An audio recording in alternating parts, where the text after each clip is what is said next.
Kid, mind if I take a swig of milk? Knock yourself out. Ulcers. All I do these days is drink fucking milk. My heart bleeds. Yeah, well, so do my ulcers, you punk bastard. What the goddamn hell's this about? There's easier ways to commit suicide, There's know. a dead man downstairs who found a harder way. Louis? If you killed Louis, so help me. Campagna's okay.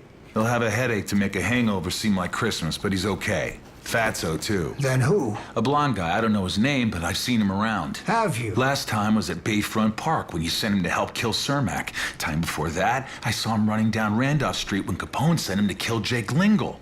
And tonight, you sent him to kill Nate Heller. But he didn't quite get the job done, did he? You're wrong on that last count, kid. Dead wrong. Then you sent that son of a bitch to Florida just to catch some sun? I didn't say I didn't send him to Florida. What I do say is I didn't send him to kill you. He pushed me off a skyride tower tonight, Frank. And you know I really don't like heights. I should be a twisted sack of bones and meat on a morgue tray about now, but somehow I'm not. I'm here. He's dead, and so are you. So are you, Nitty. I wish to Christ Lang had killed you that afternoon. I wish to Christ I didn't make them call an ambulance for you. Heller, I didn't send him. I didn't even know the bastard was in town. He doesn't work for me. He doesn't work for anybody now. Something you aren't at all aware of. Why am I not already dead? The silenced automatic in my hand raised to aim itself at his forehead. You are dead.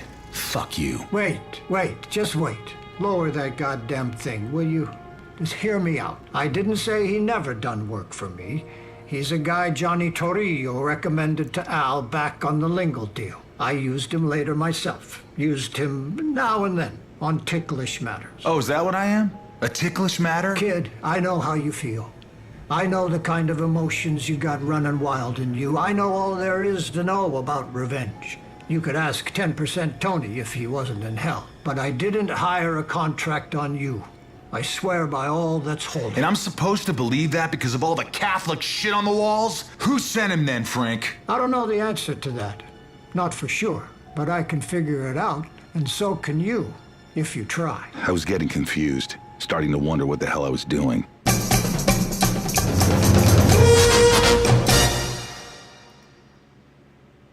Although edited for television, tonight's thriller contains scenes of suspense and violence which may be unsuitable for young viewers.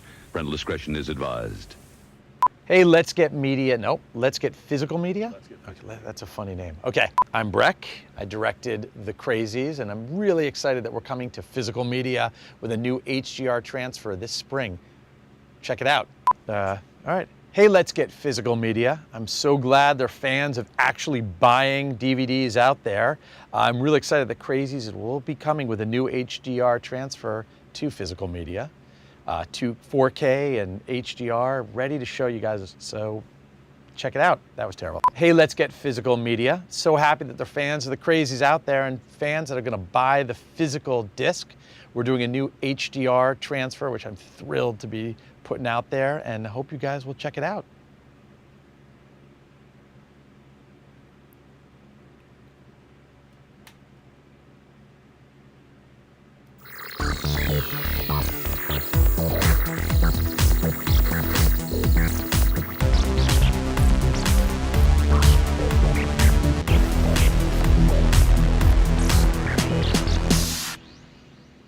Well, greetings, imagination connoisseurs. I don't know what's happening here because you can see dear Bastian there in the background, but I haven't introduced him yet. Pretend I haven't introduced him. I'm your Pharaoh of Physical Media, Robert Meyer Burnett, and this is Let's Get Physical Media, episode 202. 202 episodes of a great show like this. What's not to love? First of all, shout out to all you fathers out there. Happy Father's Day. My father hasn't been around since 2006, but he was a great guy. Quick story. I've told this story before, but he took me to see Phantasm opening weekend, the first show Saturday morning that it was open at the Crossroads Cinema. He watched for the first 5 minutes until Tommy was stolen by stabbed by the lady in lavender in a graveyard after they had great sex, and we saw great boobs. My dad got up and said, I'm not going to watch the rest of this, but he let me stay. That was the kind of guy my father was. I enjoyed Phantasm. It became one of my favorite movies of all time. Still is. That's what fathers do for their imagination connoisseur sons. Now, I don't know if he's got a story about his own father, but all the way from Saarbrücken, Deutschland, who's apparently now, in the bag with Putin, Mr. Dieter Bastian. We're up. While the world is going down the drain, I learned something important again on observations. That for Rob, it's all about uncontrolled popping. And I say, greetings, imagination connoisseurs. Dieter here. Here I'm Rocky like a hurricane. And welcome to the B&B Motel for Let's Get Physical Media. And Rob, the big question, why are you still doing this show with me? Because last week, in the comment section, someone was upset that you're still doing this show. And Chainsaw Killer said, I really hate these videos about DVD, Blu-ray, etc., etc. Any chance you'll go back to talking about Star Trek and other more intellectually interesting topics? So, Rob, what are you doing? What are you doing? Do they not watch Robservations? I mean, we've been doing this show every Sunday for over 4 years now. Yeah. I mean, yes, I'm going to be doing a Robservations tonight because I'm going to respond to another comment in another show that I thought was great when a viewer said that Robservations is only for Gen X people and not for people that are younger. And I would say that's one of the most Gen Z comments I've ever heard, and it's ridiculous. And I'm going to respond to that tonight.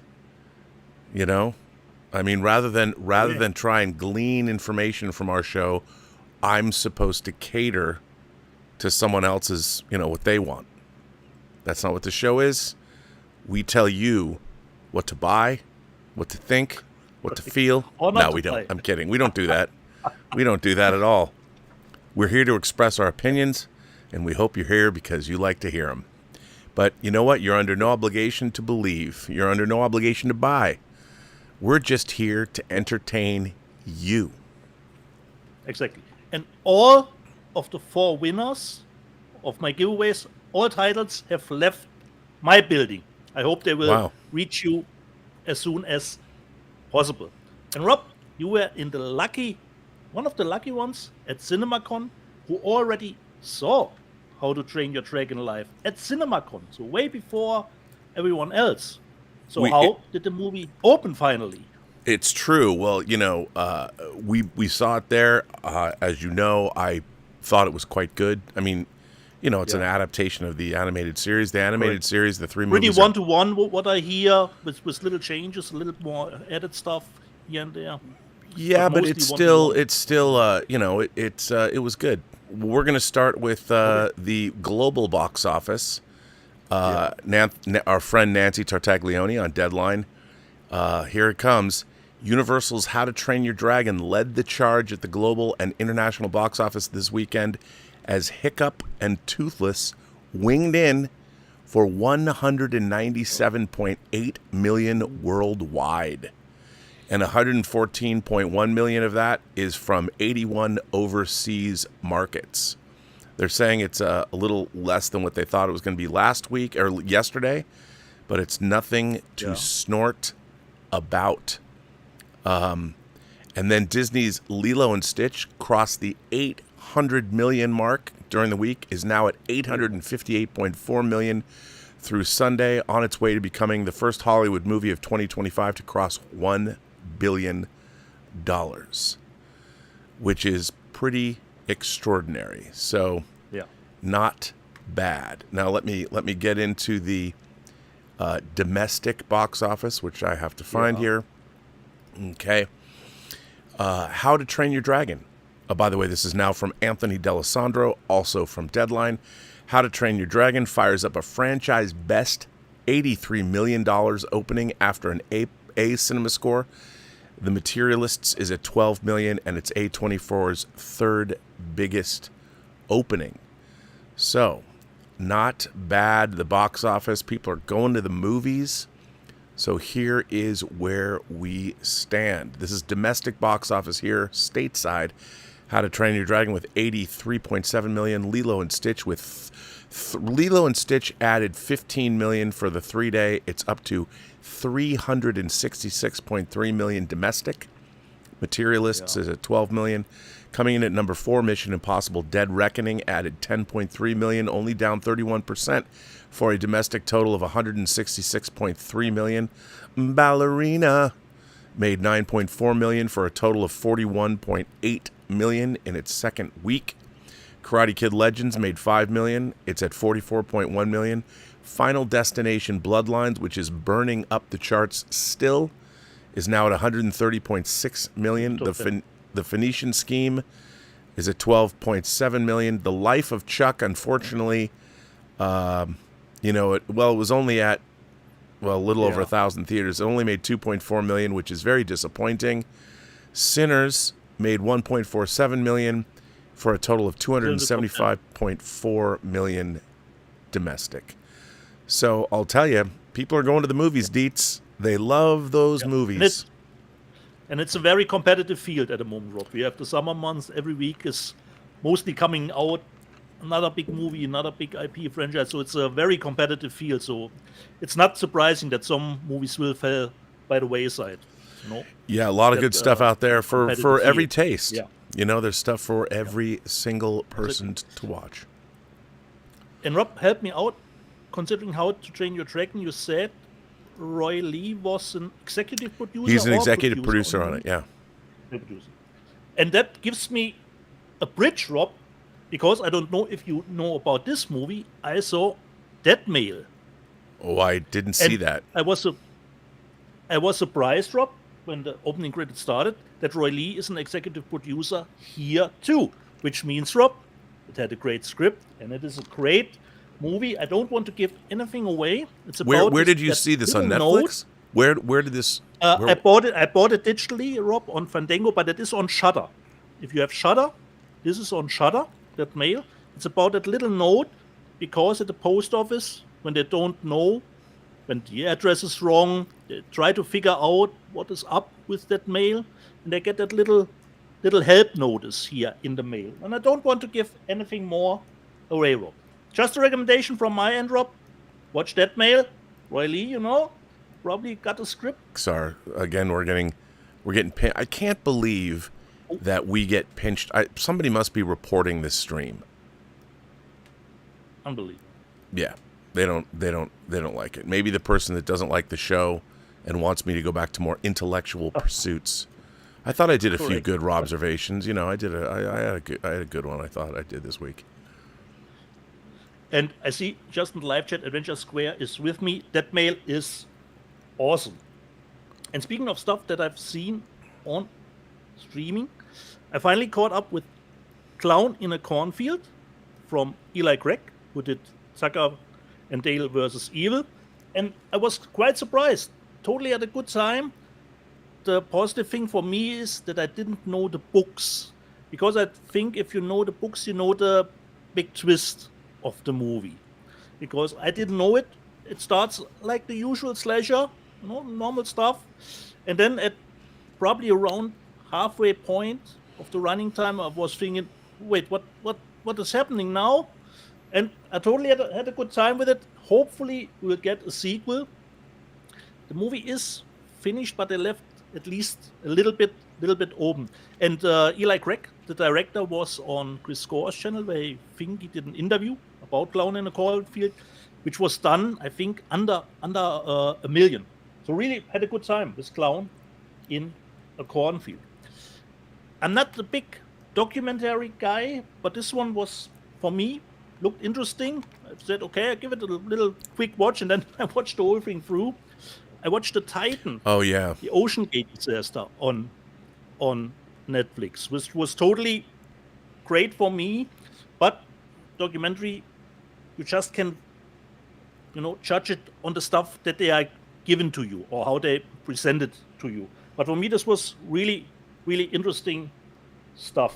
Titan, Ocean Gate disaster. Then, Rob, Scott Adkins is back. There's a new movie called Diablo. And for me, like Mark Kermode would say, nuts and bolts, this is exactly what you want from a Scott Adkins movie, with the other main star, Marco Saroa, which most of you people who love action movies know this guy too. He was in Fight or Flight, in John Wick movies. And this was totally exactly what you want of that kind of movie. Totally loved it. Then, Rob, you gave me a good recommendation, watch Department Q, but I put it back because I watched Fuba, the second season with Arnold. And while it is a little bit better than the first season, it's still, well, what should I say? Exposition dumps after exposition dumps. A lot of stuff that, of course, references Arnold's movies, his one-liners.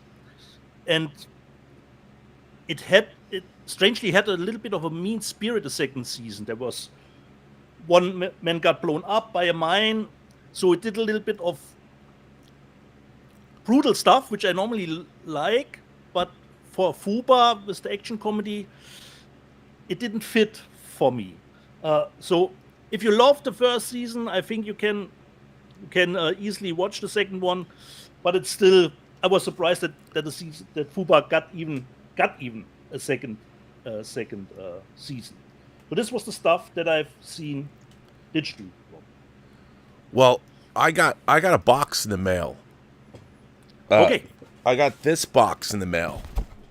Now, there was some packing material in it to keep it, but I purposely did not. Looks like FedEx. It's a FedEx box, but I purposely did not take anything out of this box. Okay. So I'm not really sure what's in it, but it is from Major Chai Chai, and she did send me some photos of stuff that she had picked up. And I think there's something in here for you. Oh, she was in Japan where she bought the magazines, I remember. Yeah, man. I would assume that's what's in here. So the first thing, there is a bag. And I did know what this is from. This bag is from the Gundam store. The Gundam base, which is their main store, which I've always wanted to go to. So I'm going to keep this. Look. Gunpla. For those who are into that, which I am. Look, and it's got, of course, the RX-78 classic mobile suit on that logo. So let's put this right here. Just gonna. Okay, here's a note. Very classy. Look at this. Very classy. It looks like Griffin and Sabine. Remember that book? Probably not. Yeah. Hello, Robert. Since you never gave me your shopping list for Japan, you were stuck with my solutions in this box. You already know about the movie brochures. Please forward Dieter's. Okay. Also in this box, very vague. Gotcha or capsule toys. Ooh, that are all dispensed out of large machines. I used to collect capsule toys with Star Trek stuff too. I got a few that seemed applicable. A pop-up Star Wars store was at Shibuya Crossing, so I picked up a few mystery items from there as well. The remainder of the box should be self-explanatory. Enjoy, yours always, Major Chai Chai. These are very nice notes, I have to say, very high quality. So let's see what's in this box. Mystery box of stuff. Okay. First of all, take the cat out of the bag. Here's a Star Wars art card collection. Wow, that's cool. Well, I won't open this here. I mean, let me just see what's in this box because there's a lot of stuff. No. Ooh, what's this? This looks like a Godzilla book. Look at this. It's a Godzilla book. I haven't opened that up. I'll have to look at all this stuff because let's see. There's all kinds. Wow. Here's a Star Wars thing. I have no idea what it is, so I'm going to open it up. Yeah. Why not? Take the old X-Acto knife. See what's in here. Because it's a mystery. Oh. Okay, as everyone knows, Major Chai Chai, I told her I love these tags, these hanging tags. Yeah. And these tags are like, they put them on ordnance, on planes. Like you have to take these tags off before like carrier-based planes are launched. Because they hang tags like this on the front of ordnance so you know that it's there. She got me, this is awesome. She got me a Boba Fett tag that says, "He's no good to me dead." That's very clever. Only Major Chai Chai would pull that one off. So there you go. That's pretty. How did she even know? You probably can only get that in Japan. You can probably only get it. But how would she know in this? Okay. Yeah. Pretty dope. Oh my God. Look at this. It's an island of Dr. Moreau. Now these are Japanese movie programs. They made these in America for a while too, but they're like books that, like programs. You could buy a program, it had pictures, and this is the 1976 Island of Dr. Moreau. Wow, that's pretty dope. Look at that. Let's see what else is in here. Oh! This is for the Ninth Gate. Everyone knows how much I love the Ninth Gate. Favorites. Yeah. Wow, this is pretty dope too. That is unexpected to find. Wow, and there's also something else in here. There's like some kind of a card in here that says "Leave the unknown alone." Wow, I got to put this right up next to my Swag Props Ninth Gate book. I don't know what happened. Where is Swag Props been? Oh, look at this. The Untouchables, which is basically True Noir is a sequel to The Untouchables. Nice. These are great, man. It's too bad they don't make these anymore. Clash of the Titans from 1981. Look at that. What a random, delightful bunch of movie programs. Clash of the Titans. She bought everything in the store? I don't know, man. Let's see. There's a couple things are... this is for you. Oh, wait, this whole thing is for you. It says for Dieter. What? How come Dieter gets Excalibur? Dieter gets Excalibur. And Dangerous Liaisons. I bet Dieter doesn't even know what it means when John Malkovich says, "Let's start with a few Latin terms." I'm just saying. And what else is in here? There's something in the middle. Oh, man. Is this Earthquake? Do you get Earthquake? Is that what's in here? I can't tell. I don't want to bend these because she's taped them all together. Or perhaps the sticker is wrong? Well, it looks like it's Earthquake. I don't know, but these are for you. You'll get them never. But that's good. And then there's finally something else. Oh, what's this? Oh, this is awesome. Road to Perdition. For our guest, Max Allan Collins. Nice. Look at that. What a box. You know what? I'm going to put everything back in this box. So that's what's in this box. What a box full of delights from Major Chai Chai all the way from the Land of the Rising Sun. Star Wars Mystery. I got a Boba Fett tag. That's amazing. That's hilarious as well. And a Gundam bag. So there. Major Chai Chai is, of course, in the live chat, and she says, "I almost laid down my credit card and said, I'd buy you out." Wow, this is dope. Look at this. Look at this. He's no good to me dead. He doesn't sound like that anymore. They changed his voice. So there you go. That's from Major Chai Chai. Okay. So should we show stuff, Rob? Yeah, I got to tell you, I didn't get anything this week except one disc. Everything is en route. Okay. My Vinegar Syndrome box is en route. I got I got one box from Arrow. I'm getting another box from Arrow. I did not get my James Bond. Yesterday on your observations, you got your Steelbook canceled from Amazon America. Okay. Maybe they ran out.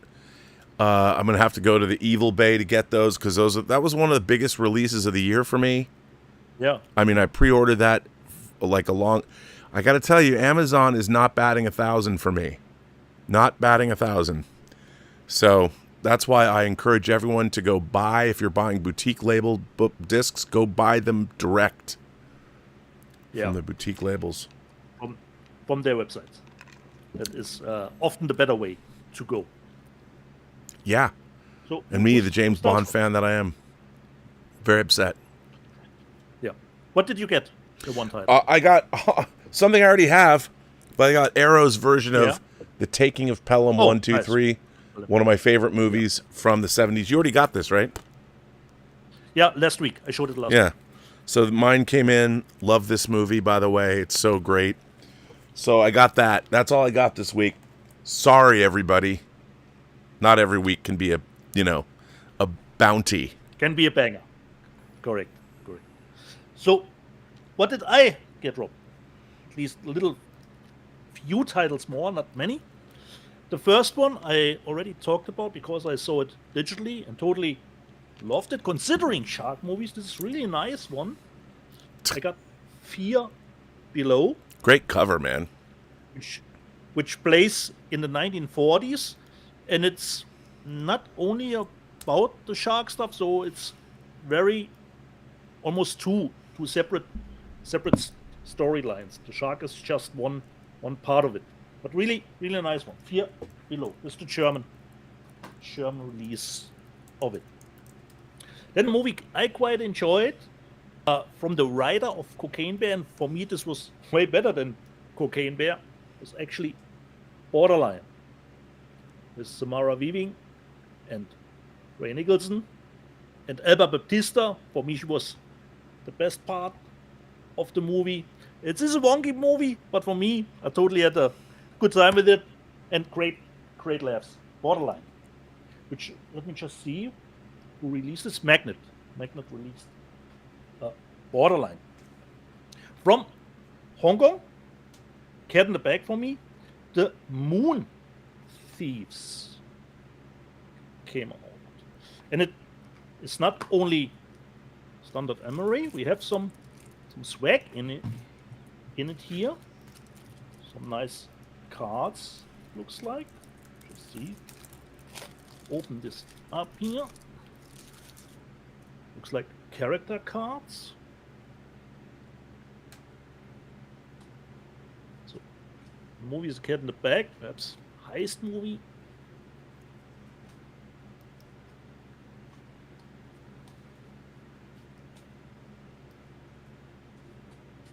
So, a little bit of swag in it too. So, putting this back here. The title was getting back to the Moon Thieves. Okay, this one I'm really looking forward to because I totally loved the first season. The second one was a little bit of a drop. Don't know if the season 3 will bounce back, but Dessler brought out in England the Gangs of London. Nice. The third season, nothing special to it. Emery with the 2. I only have the first season, but not seen it. First season was great with the involvement of Gareth Evans, and then the three bigger titles. I remember seeing this movie in the theater back in the day, but I haven't seen it for a long time. It will be totally a new rewatch from Arrow. I got The Witness from. I didn't get my Dark City yet. Rob, everybody has this Dark City, Rob, but I don't have it either. I haven't got my Dark City. I haven't got my Witness. Maybe it's a first come first serve thing. I don't know. I don't know, Rob. Especially, I think I pre-ordered the James Bond Steelbook pretty early on. But for me, not a cancellation yet, but no shipping either. So we've got some art cards in it here from Arrow. And of course, we get the poster and a nice booklet again for the movie. Nice. So, Witness. And what's always nice, Rob, considering the outer slip, I didn't have to cut off any borders. It fits, Rob. It already fits. That's because they've been watching this show and listening to you. Yeah. So, Witness from Arrow.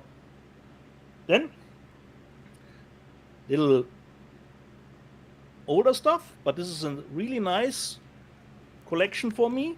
In the Heat of the Night, Sidney Poitier and Rod Steiger, but not only in the Where Heat did of the that come Night in from? 4K. Who put This that is from out? Germany, Rob, from Wicked Vision. It actually is the Virtual Tips trilogy. So we got In the Heat of the Night and the other two movies too, but only In the Heat of the Night is 4K. The organization and the other one is only a Blu-ray, and this is the Blu-ray for In the Heat of the Night. So it's a four disc set, and we have, of course, the media book, which contains more text than pictures. Unbelievable. More, you gotta love more text than pictures. Come on now. In the Heat of the Night, it says the 4-disc Ultimate Virtual Tips Collection, the complete Virtual Tips saga, limited media book edition, but I can't tell you how much or how big the limitation is on that one. And that actually would have been it, Rob, but my friend from Miami, Thomas Logan, no, Thomas, Fuba is cringe. He got me a present for my birthday, and I probably will now butcher all the names. He bought me over eBay. If I get something from eBay, I always know it's from Thomas because I seldomly buy something from eBay. The Quartzy trilogy from Criterion he got me. And here you can see, Thomas, I saved the sticker. Otherwise he will be pissed with me. I can only imagine you tying one on, getting totally baked or getting totally drunk and watching all three of the Quartzy trilogy. Going, Koyaanisqatsi. Yeah. I actually like the first coin. I like Koyaanisqatsi. Power Quartzy is not so good. Okay. I have that box set. So we got all three as a nice diggy. So thank you, Thomas, for finally giving me a gift that I don't own already.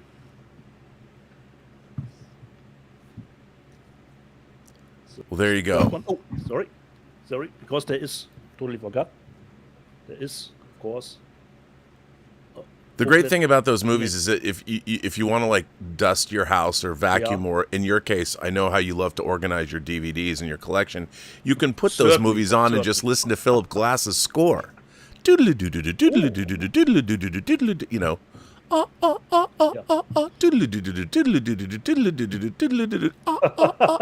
Come on, you know what it is.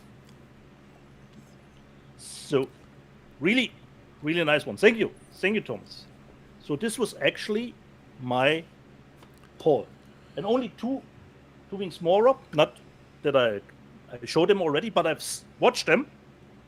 First from the Pooniverse, I've gotten around to watch Peter Pan's Neverland Nightmare, and I have to say, Rob, after Winnie Pooh, Blood and Honey 2 got a little bit better, even if I haven't seen the first one, this was pretty decent too, I have to say, considering the idea, or you can flip Peter Pan on its head. It's a little bit like, I would say, the Black Phone, but more disturbing and way bloodier.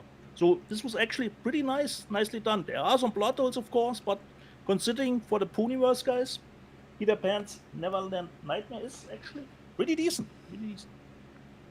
And then Bert Vedder already told me this would be nice, and I finally gotten aroused to watch the Dutch movie Bumperkleef, Außer Kontrolle.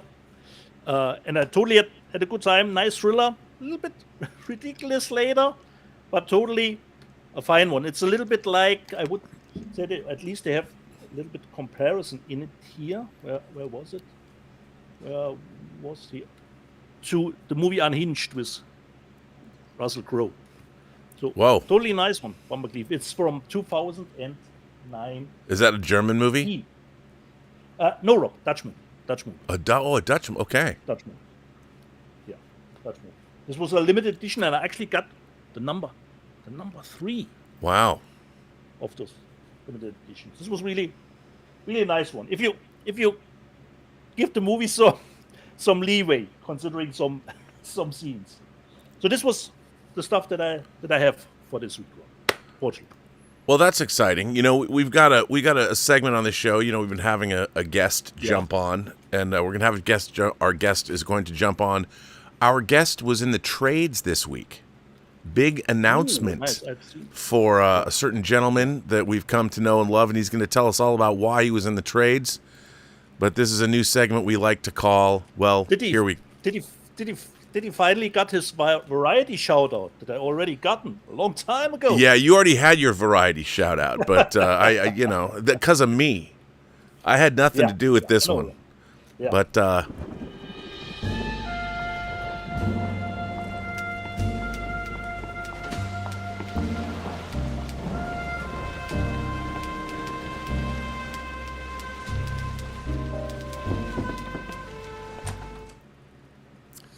there he is. Can you hear the clanking balls? I mean, you got Benjamin Netanyahu on one side of the world. We got Max Allan Collins on our side of the world with the big clanking brass balls. Welcome to the show, Max. Hi, Rob. Hi, Dieter. Dieter, I'm afraid I've been in. Max, you're a little loud. I'm loud? Maybe okay. sit back. I've been accused of that before. Let me see what I can do here. Just bring it down a little. Okay. There you go. Is that better? That's better? That's so much better. But Dieter, I'm afraid I've been in Variety probably 10 times. So. Okay. See, he does have those clanking brass Not balls. on me here. Not on me here. Okay. So, Max, why don't you tell the folks at home what brought you not just into Variety, but into the Hollywood Reporter, into Deadline, into the AV Club? You were all over the interwebs this week. Why did that happen? I noticed no mention of True Noir, but why were you all over the trades? Well, I would have mentioned True Noir if anybody had talked to me. I did not know that was going to break. But there has been, as you know, Rob, probably for a decade, a Mike Hammer movie that has been bubbling under the top 100, as they used to say. Give us a short, brief bio of the character of Mike Hammer. What is, because we live in the 21st century, and these kids today don't know. Well, Mike Hammer first appeared in 1947 in a book called I, the Jury, and there were five sequels to it, series entries that occurred in the early 50s. So by 1952, these books had that series existed and was the biggest mystery series ever sold. And the author, Mickey Spillane, was the best-selling author of the 20th century. How soon they forget. But basically, Mike Hammer was the first character of that type. He was a private eye who slept with women, and when he was confronted with a bad guy, would just shoot them. Kind of a horny vigilante, let's say. All right. and he really spawned James Bond, which is one of the things we're going to talk about a little bit today. His publisher was Signet Books, NAL, and they just reprinted those books.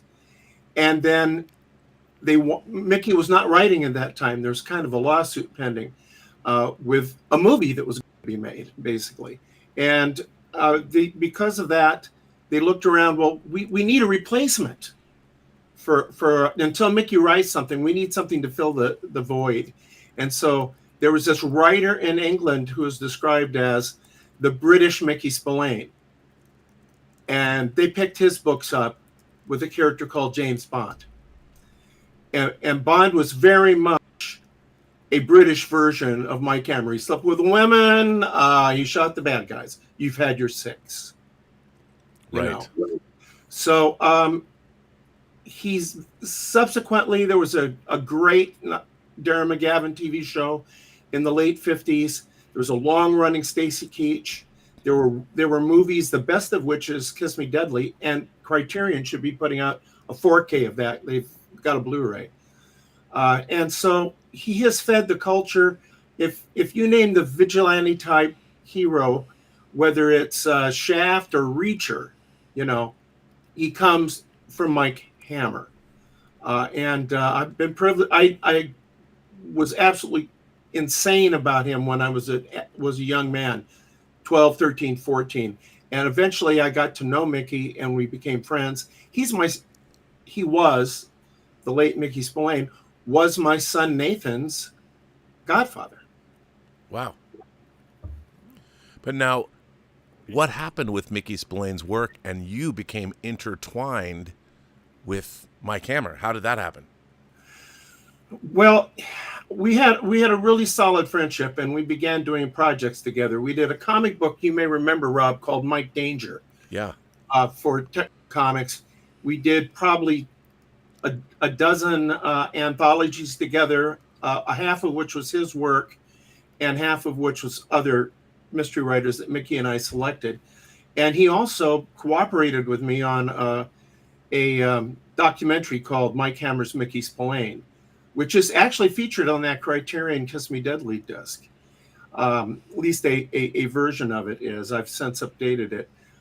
But we were actually just became great friends. And one of the crazy things in my life was, the phone would ring and it would be Mickey Spillane. And then I'd talk to him for 5 or 10 minutes and then I'd hang up and I'd tell my wife, Barb, I'm talking to Mickey Spillane on the telephone. I don't even believe this. And then late in his life, he began to, he had a enormous wealth of unfinished material.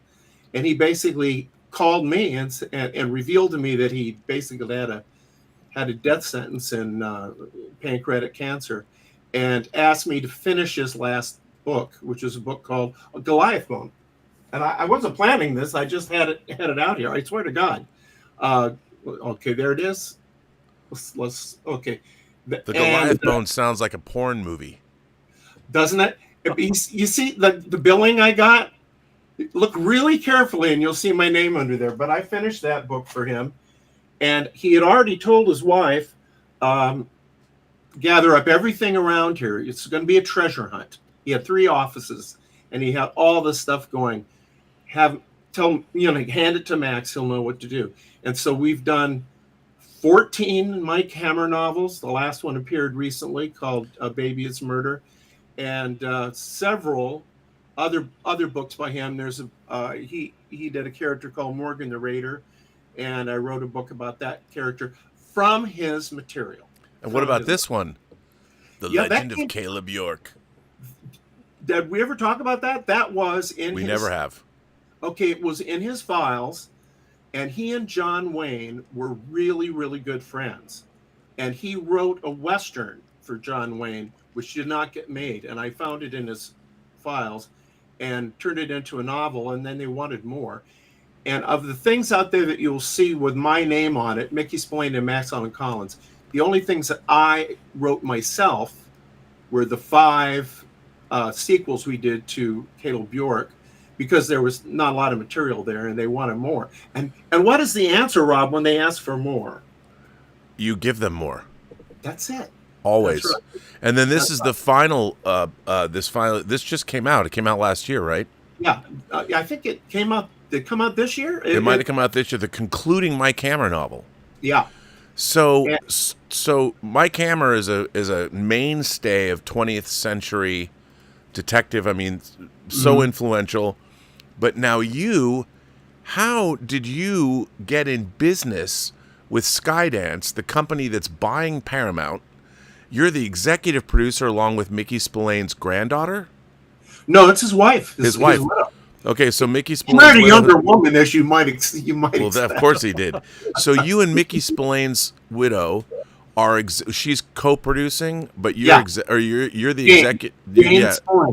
Jane Spillane, and you're the executive producer of a major motion picture at Skydance that now signed on Matthew McConaughey to play Mike Hammer. He's already been the Lincoln lawyer for Michael Connelly, so he's got the pedigree. Well, it's been a long time coming. There was the Mickey Spillane movies that were made that made Mickey mad and stopped him writing were from a British filmmaker named Victor Saville. And Victor Saville did I, the Jury, and Jane Spillane. which was a 3D movie, and it's out on from Classic Flicks. It's a great disc. And The Long Wait, and Classic Flicks also has The Long Wait Out, which stars Anthony Quinn. And then finally, well, actually, there's a fourth one, which is terrible, but he made 4.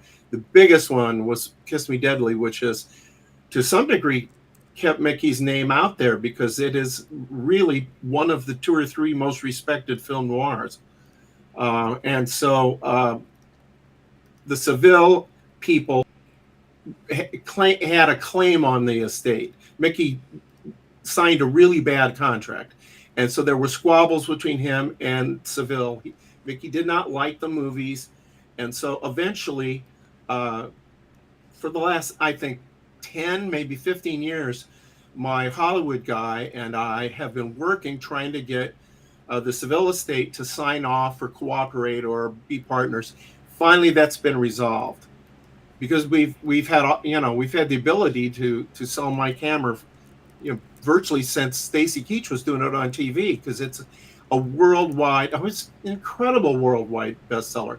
I think the best-selling mystery writer of all time, except for Agatha Christie. And Christie wrote, over 100 books, whereas Mickey wrote in his lifetime about 23. So do the math. Wow. So was this you said this was a surprise that you were in the trades this week, but you were name checked because Nick Pizzolatto, who created True Detective, the series for HBO, which is ironic because the first Nathan Heller book is called True Detective, which is why we called the audio drama The Assassination of Anton Cermak. But Nick wrote the script for the upcoming movie, which, can I just throw in the towel and say, or not throw in the towel, but throw in my 2 cents and say, after having worked with you, adapting your own book, I hope you should. They should hire you to write big screenplays. But here's the article that was in Variety.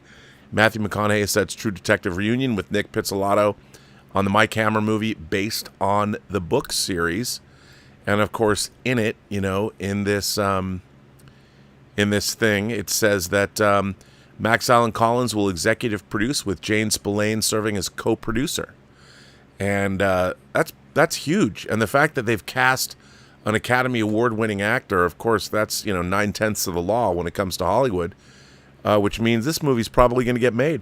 Are you excited? Well, I had an Academy Award-winning movie, We showed a Japanese program book from it earlier. That goes in my box you're eventually going to send me with that making of Pelham 1, 2, 3.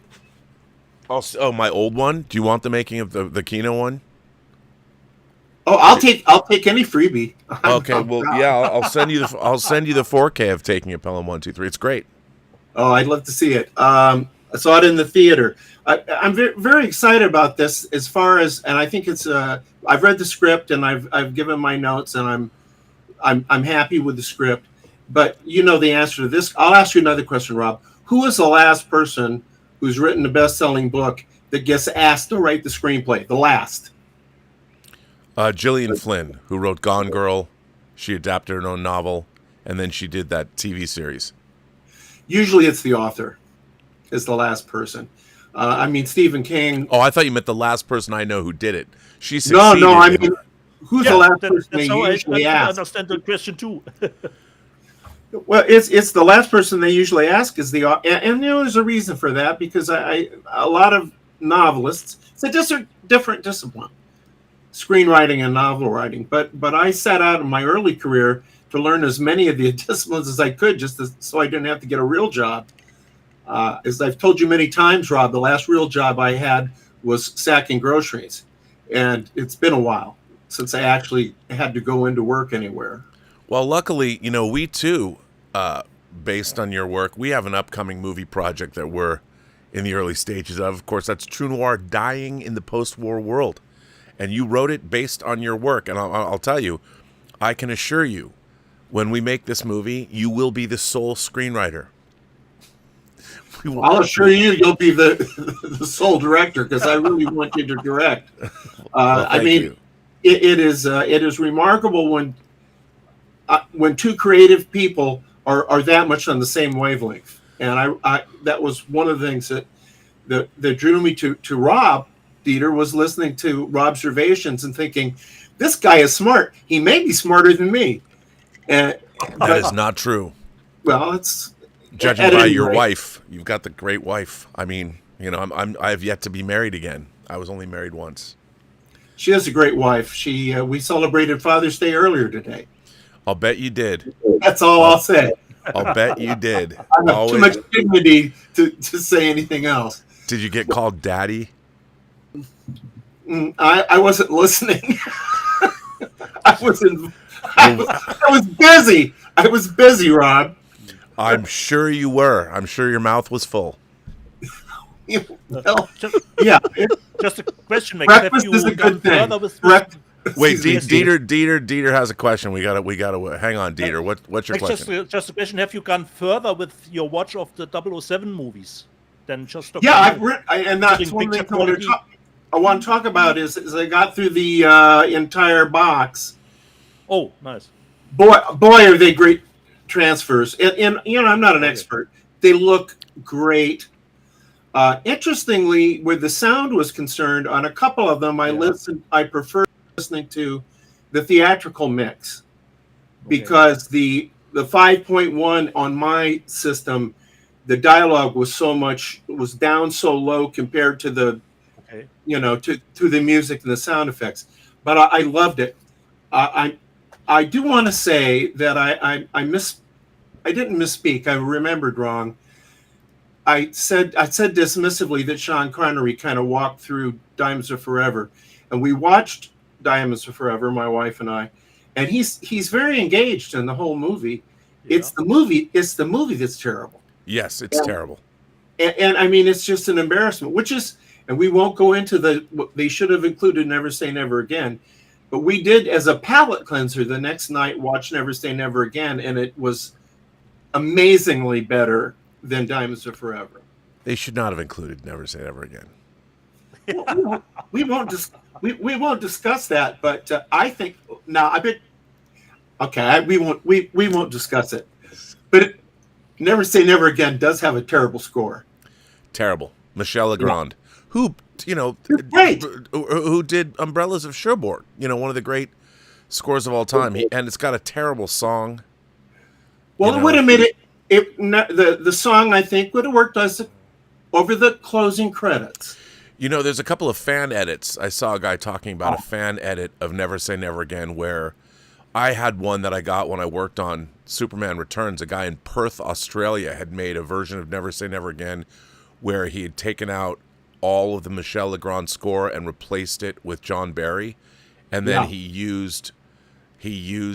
cleverly used the opening of Thunderball, the Maurice Binder credits, and he put Shirley Bassey singing History Repeating, which was clever. That's off the Propellerheads album, and which coincidentally we tried to get for Free Enterprise to use as the main song for the opening titles of Free Enterprise, but it was really effective when you listen to Never Say Never Again with the John Barry music, and apparently there's a new fan edit of Never Say Never Again where somebody did the same thing but also used John Barry scores that weren't Bond scores. So yes, and I haven't got it yet. I'm hoping to get it. It also apparently tightens it up.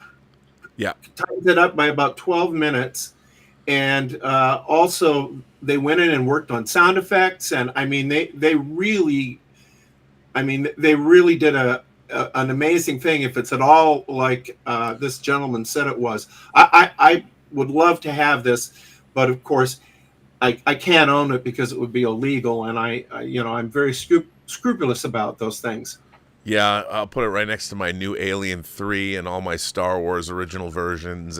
But no, I have to say that even though I like, there's a lot to like in Never Say Never Again. The score is really, but there's a lot of great locations. There's a lot of great action sequences. I love Klaus Maria Brandauer. I love Kim Basinger in her debut role. And of course Barbara Carrera as Fatima Blush. she's fabulous. And the two movies that were out in that year, Octopussy and Never Say Never Again, both of them were about the same budget. They were both like $30 million budget. And so the people that kind of dismiss that movie as shabby or whatever, they had some production difficulties. Most movies have some production difficulties. And so I think it's a much better send-off from him as James Bond, certainly, than Diamonds Are Forever. And it's a witty script. Lorenzo Semple wrote it. I know. But and then it was a Star Wars director who directed it, I believe. Yeah, Irvin Kershner, coming off of Empire Strikes Back, pre-RoboCop 2, Irvin Kershner. So, it's got a pretty darn good pedigree. I think they a lot of times like to say, well, the two movies were out in the same year, and Octopussy beat Never Say Never Again. Technically, it did. I think Never Say Never Again came in at something like 160 million worldwide box office, and I think the Moore one did like 180. But the Moore one came first, and I think you should factor that in, because if you're the second James Bond movie, even with Sean Connery, people have already been to a James Bond movie that year, and that's not a good one. I could argue. I mean, Octopussy is not as bad as Diamonds Are Forever, but it's pretty bad. Come on, man! You have Maude Adams playing Octopussy, and she has ninjas, female ninjas. Well, ninjas make everything better. And you have Q come in a hot air balloon. And you have James Bond dressed as a clown with clown makeup. It's true. And Louis so a lot of memorable scenes. Louis Jordan is great too. I thought he was limp as a limp dick. When he says Octopussy, Octopussy, Octopussy. Come on. You know who could have said Octopussy well is Sean Connery. Yeah, he could have. Pussy. Porsche. Octopussy. Yes, all right. Indeed. Shall we talk about the other movies I watched for you, specifically for you guys? Oh, did you? What did you watch for us? I watched a movie called The Pusher. Oh, I'm not very good at this. You Peter, don't have to be. help. Look at that. All right. The Pusher. How did you know I was going to do this, Rob? You know what? There might have been some preparation involved. That's not like us. Yeah, I like flying by the seat of my pants, Max. Tell us about The Pusher. Well, The Pusher is not a wonderful movie. It's one of those movies that is more interesting than good. It's a 1960 movie, and it's based on an 87th Precinct mystery. Oh, by Ed McBain.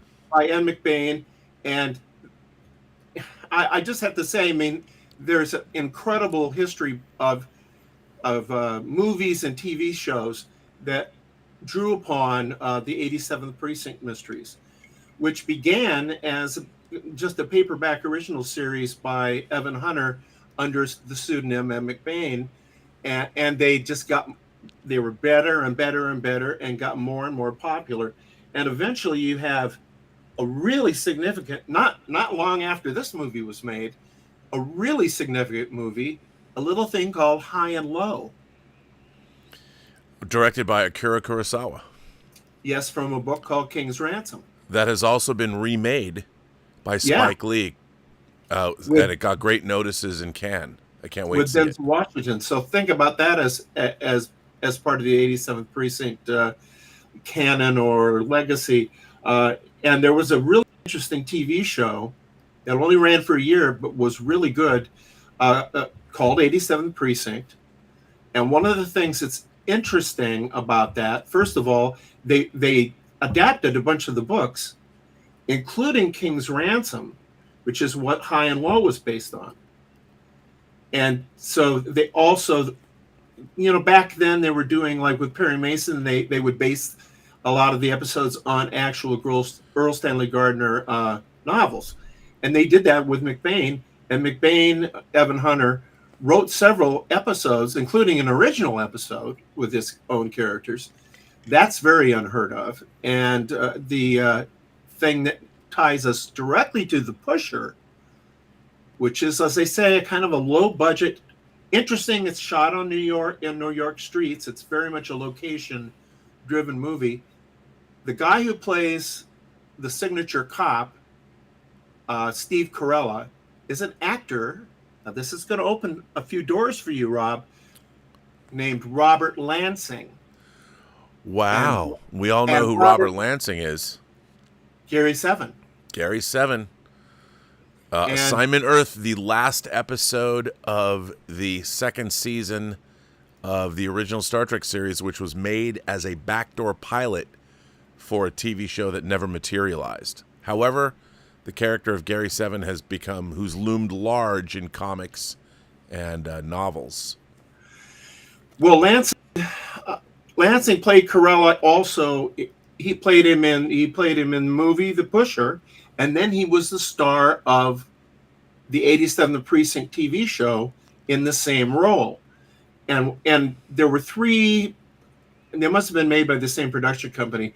There's one called Cop, I think I have it down. Cop Hater and The Mugger, and this one, all made it within a couple of years of each other, all made in New York, on the streets of New York. None of them was repeating the guy who played Carella. And so Lansing is really very much identified for a certain generation of people, of which I'm part.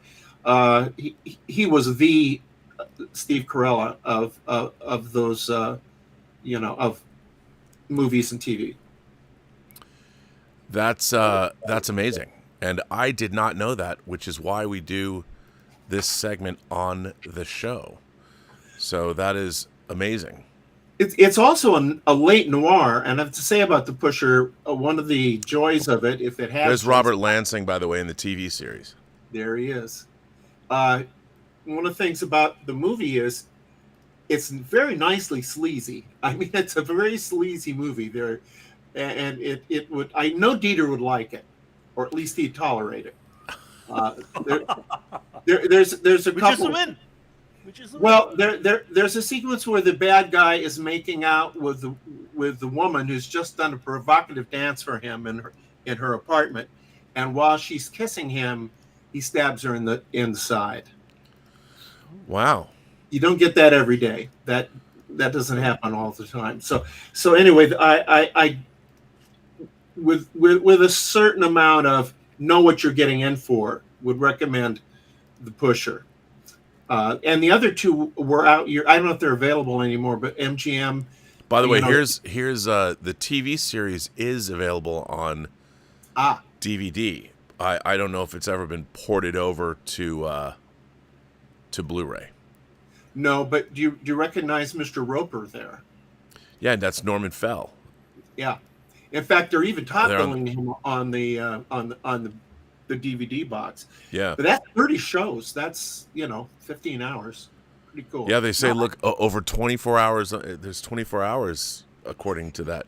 Well, yeah, you're correct because they were hour shows because they were adapting novels, and it's hard to do a novel in half an hour. So anyway, that is something that popped up, and as a genuine noir title, it's right at the end of the first group of noir movies, and has it has a lot of the trappings of noir.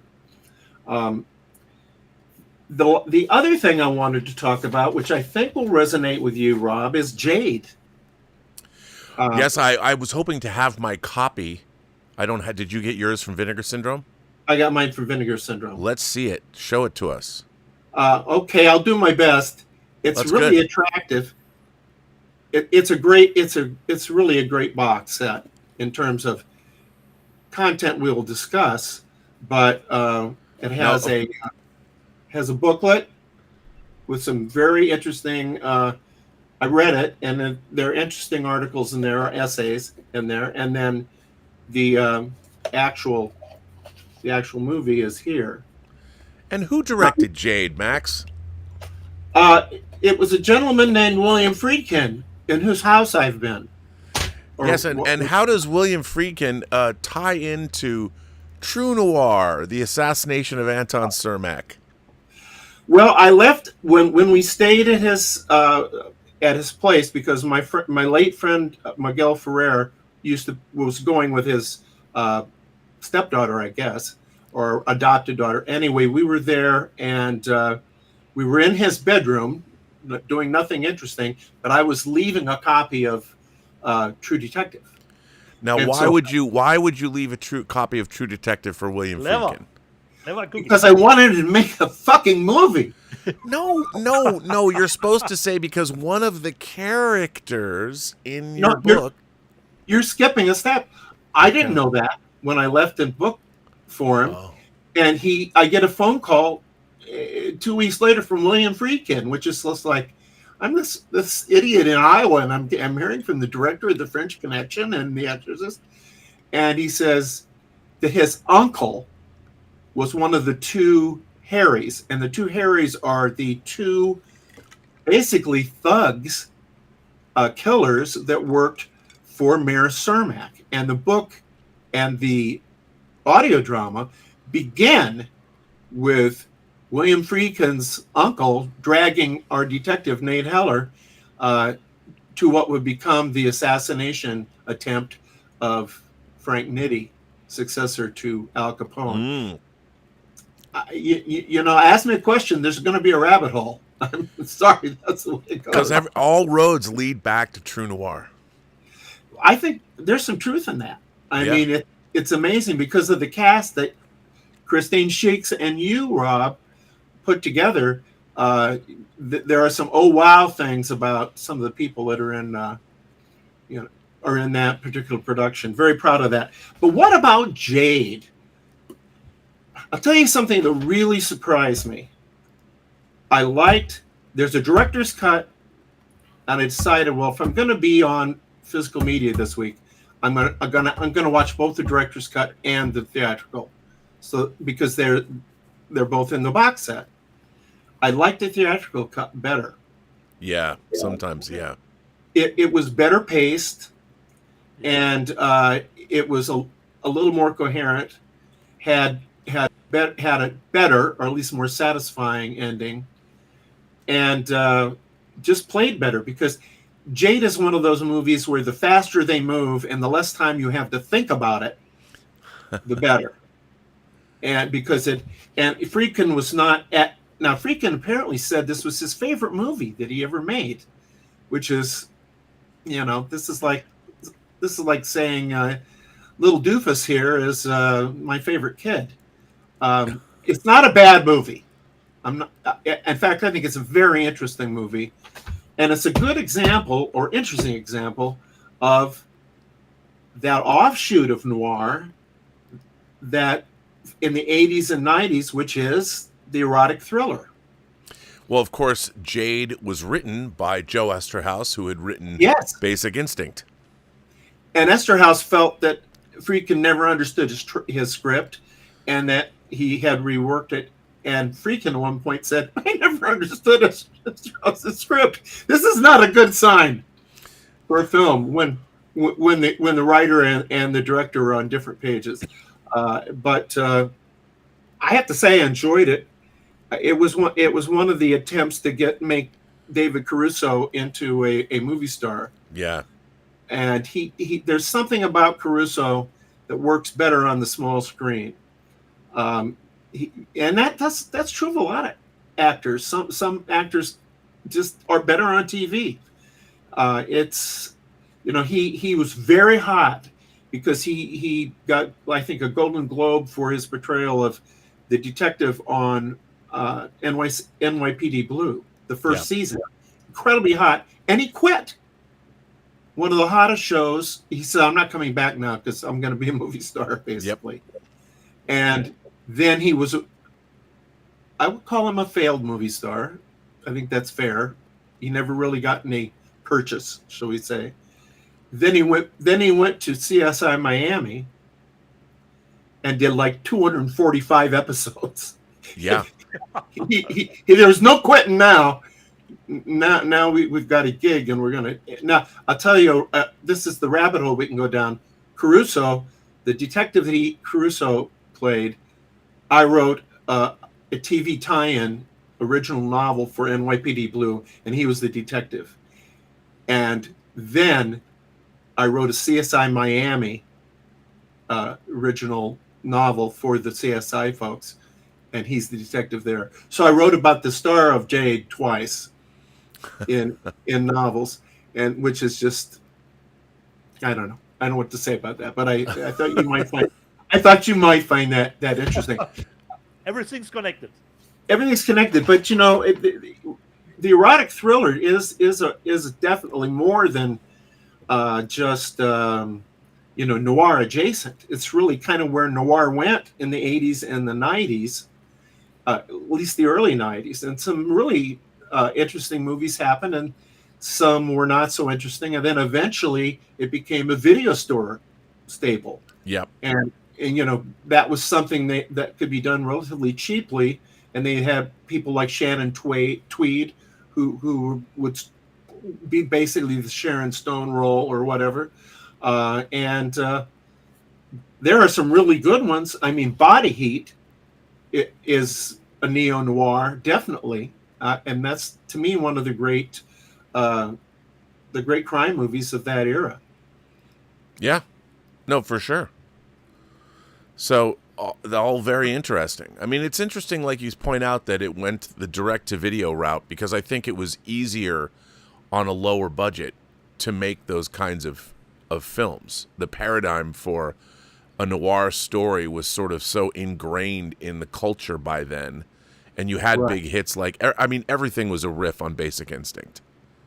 Yes. Because it had been such a huge film, and it had been such a cultural force at the time, that everybody could just, rip it off and rip it off and rip it off. And Linda Ferrantino also was in things like, what she was in, The Seduction.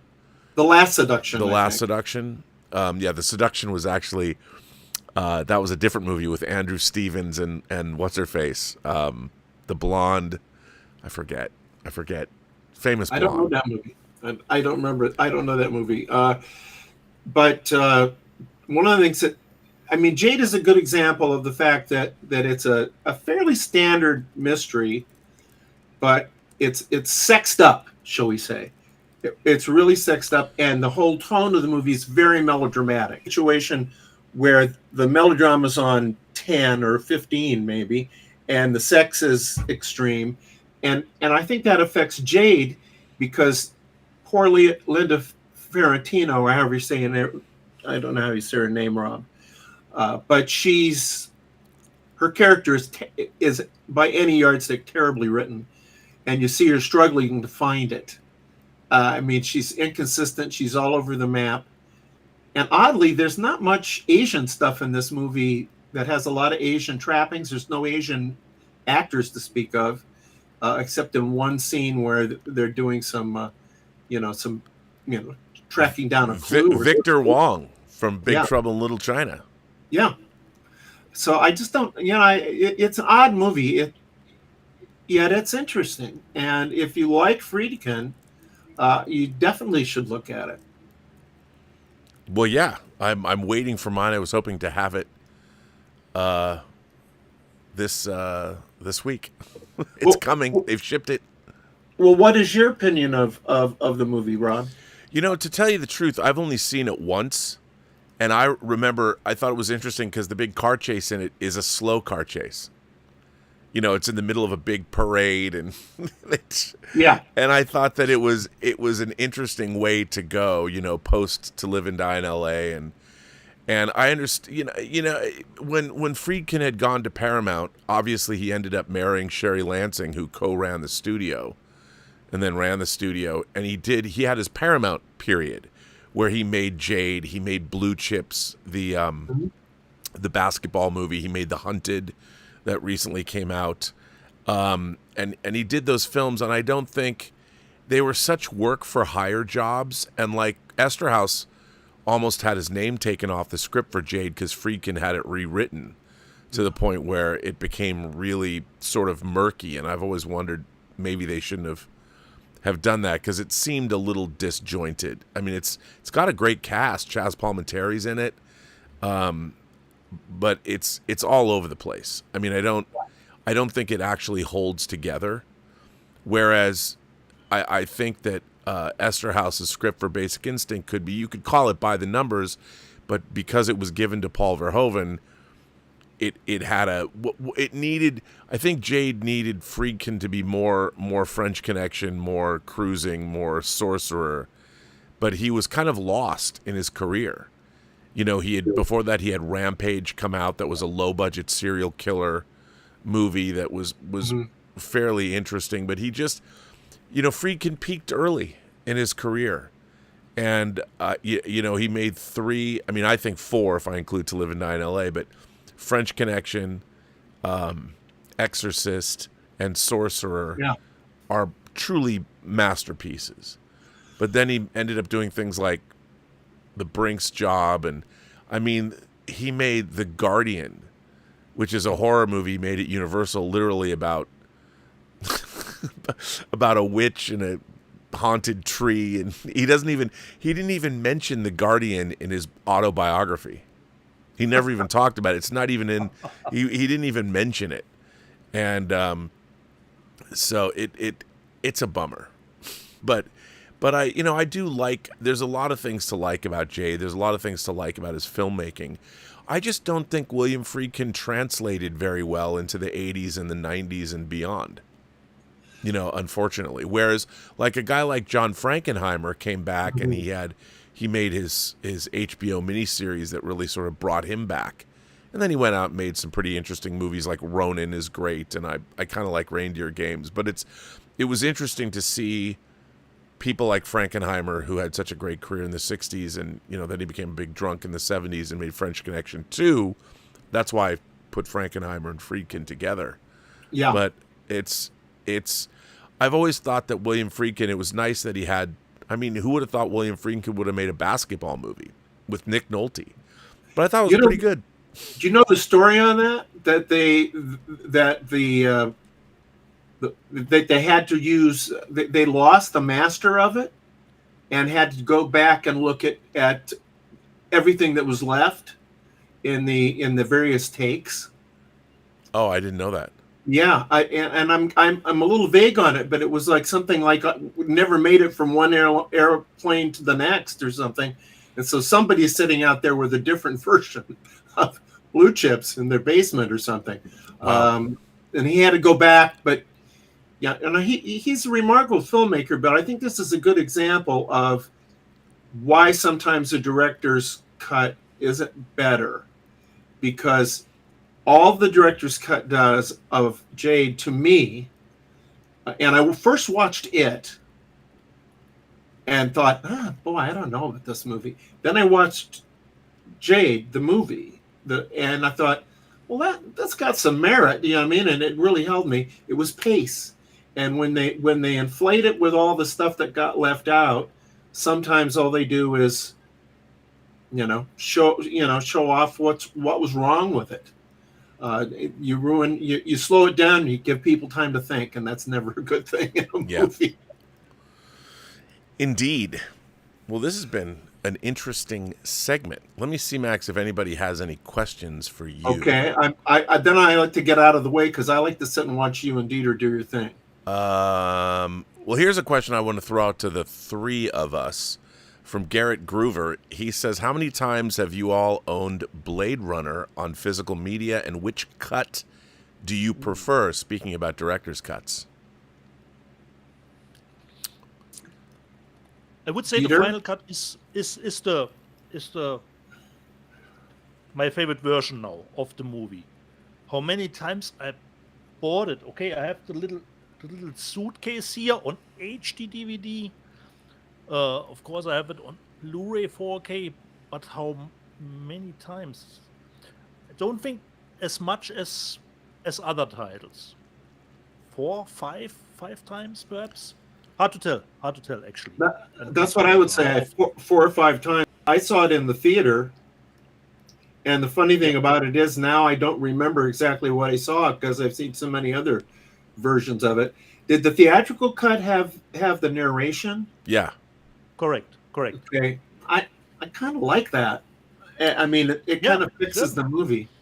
Yeah, I mean, first saw I saw Blade Runner the very first show, opening day at Seattle's Cinerama Theater, and Warner Brothers had created this new bass sound system to add extra oomph to the bass of the film, and I saw it. It was a noon show, and to me, I still prefer, my favorite version of the movie is the international version that came out on Embassy Home Entertainment. It was the theatrical version with extra added violence, and it, like, you actually got to see. I mean, it was, and I want to say the big difference was that Roy Batty says, I want more life, fucker, or I want more life, father.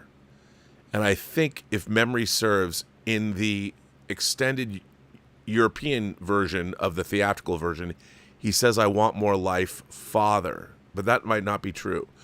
But what was interesting for me personally is I went to this event. The Motion Picture Academy had an event where they first showed this other version of Blade Runner. Though nobody knew it was going to be, we just thought we were going to see the theatrical version, and the version that they shipped, that the studio shipped to this event, was a totally different version of Blade Runner with like no narration in it.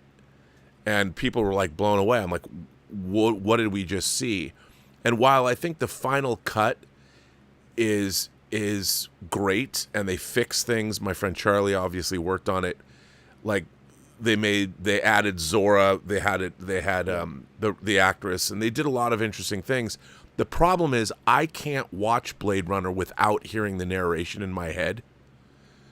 I mean, I can't, because I watched it a million times when I was a kid. And I owned it I had the Embassy Home Entertainment VHS. Then I had the Criterion letterboxed. Actually, I had a Japanese Laserdisc before I had the Criterion Laserdisc. So I had two different Laserdiscs of Blade Runner. And then I had the DVD set, and then the Blu-ray. Or I had the DVD, then the Blu-ray, and now the 4K. So I've bought it, many times. But I still prefer the original theatrical version because that's what I saw in the theater in 70 millimeter when I first saw it. And I can't not watch the final cut without him saying, sushi. That's what my ex-wife called me, cold fish. I mean, the final. That's the. They don't advertise for killers in the newspaper. That was the first line of narration. I can't not watch the movie without. I just hear it. And I think it's a good noir narration. Excuse me. If Harrison Ford wasn't in the mood to do it, it fits the mood of the movie, actually. Right, yeah. His narration. That sort of laconic narration. So, well, we talked about with the two Jakes about how they felt they had to come in, or Nicholson, who directed it, as well as starred in it, felt he had to do that, had to bring in the narration. But for me, that didn't work nearly as well as Blade Runner did. So a lot of these things we talk about, there's no hard, fast rule.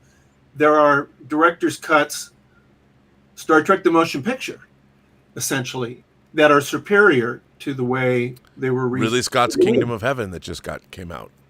Yeah. Yes. Yeah. So when we talk about these things, they aren't rules. They just sometimes this is what happens. And I think that's what happened with Jade, was that by putting the stuff back in, you revealed its problems. Yeah. And if it goes right like this, you just kind of sit there and say, wow, that's a crazy, sexy, over the top experience. Max, here's a question I don't know if you're going to want to answer or if you even have any comments about it, but Big Disc Energy would love to know your thoughts on a movie called Chinatown. Really? Okay. I would say it. Well, for one thing, it was certainly one of the influences on a book I wrote called True Detective, which became. You may not know this, Rob, but there was an audio drama, 10-part audio drama made from that book. Really? Yeah. Can you get it? I don't know if a movie ever hit me any harder than Chinatown. Maybe Bonnie and Clyde, Bonnie and Clyde was just like, you'd never see anything like that. But it was somebody doing my genre, what I wanted to do, because I was pretty young at that point. And it just, I thought it had incredible emotional resonance. And one of the things I've always tried to do in my novels, and it doesn't always happen, and it's not always possible, and I don't always succeed. But even though it's a genre piece, I wanted to have some emotional resonance at the end of the story, so that you didn't just take this trip to take a procedural trip. So it's Vertigo. That it was Vertigo and Chinatown were the two movies that I said I'd like to write a book as good as those movies, and I've been on that path ever since. But I knew immediately when that score started in the Chinatown, this was going to be. I think I'm in. I mean, I think it's going to work. And I had never really been a big Nicholson fan until that, and that just I mean, it's an amazing performance.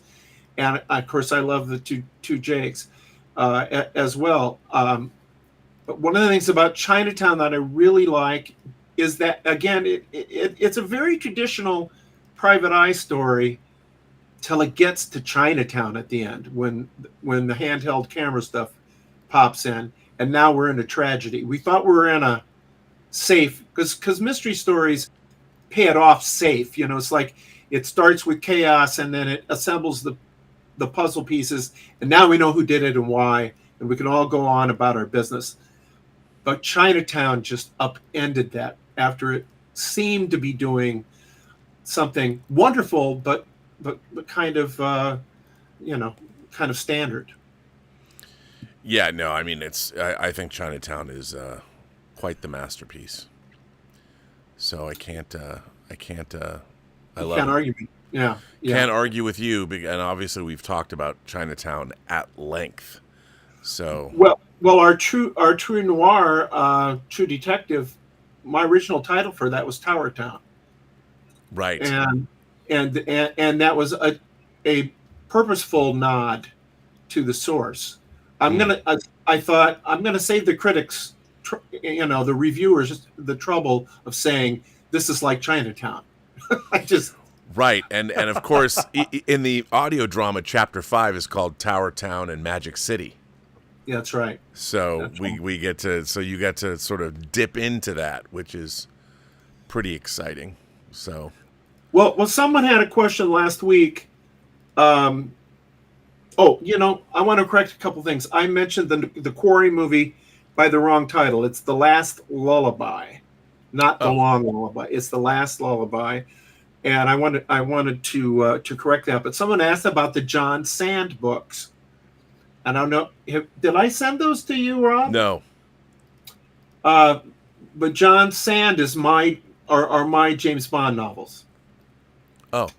They are, the premise of it is that the guy that James Bond was based on gets famous because of that, and has to stop being a secret agent, and then marries a very wealthy woman who's actually Texas oil millionaire money, and then, as they say, hijinks ensue. Hijinks ensue. Yes. And then also, your last Quarry novel has been nominated for an award, hasn't it? Yes, it's called what is that book called? I believe it's called Quarry's Return. No, it is. I get them mixed up. I know my Max Allan Collins bibliography. Well, that's why you're going to interview me at the San Diego Comic-Con in about a month. That's right, on Friday. We can announce that, right? Oh God, yes. It's online. This is Quarry's Return, and I've heard that. This isn't my opinion, but I've heard it's a banger. So. You've heard it's a banger. Yeah, I know the author. I'll ask him. Quarry's been a great character for me, going back to the mid '70s, and it is one of those characters that there was a response to it that drove more books, which is great. I mean, usually you're kind of fighting against the wind, Yeah. Listen, And- before... Oh, sorry, go ahead. Go ahead. I was just going to say, before you leave, our friend Thomas Logan, who always gets a place on the show because he sends Dieter stuff, has a question for all three of us. First of all, he says, check my email, but he has questions about the James Bond franchise. He wants to know what are our favorite Bond films, like what's the best Connery, what's the best Moore, what's the best Dalton. He says From Russia with Love is the best Connery, the best Roger Moore is Spy Who Loved Me, and the best Dalton is Living Daylights, which I totally agree with. He says the best Brosnan is GoldenEye, which I also agree with. So do you two have favorites for 007? Tough, as always. Okay, Timothy Dalton is the easiest one because he has only 2. But I would beg to differ. I go with License to Kill in that regard. Dalton, actually, I would say Tomorrow Never Dies for me. Roger Moore. You mean Pierce Brosnan. Tomorrow Never Dies. Correct. Yeah. Sorry, Pierce Brosnan. Tomorrow Never Dies. Roger, I go with For Your Eyes Only.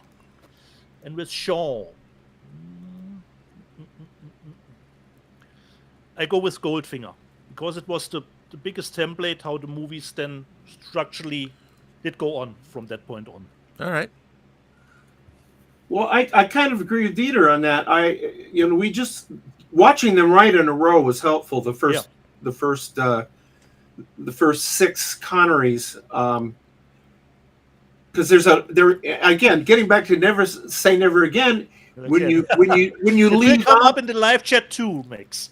when you leave out On Her Majesty's Secret Service, it's a shock to the system to go from You Only Live Twice, to Diamonds Are Forever. It's like, holy cow, Jimmy Dean. We cast Jimmy Dean. What is going on here?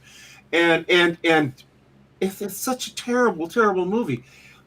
And On Her Majesty's Secret Service is really a wonderful movie. I would say of the Connerys, particularly, From Russia with Love is the best Fleming-derived movie in terms of being relatively faithful to Fleming. And I was a huge Fleming fan before I even knew the movies came out.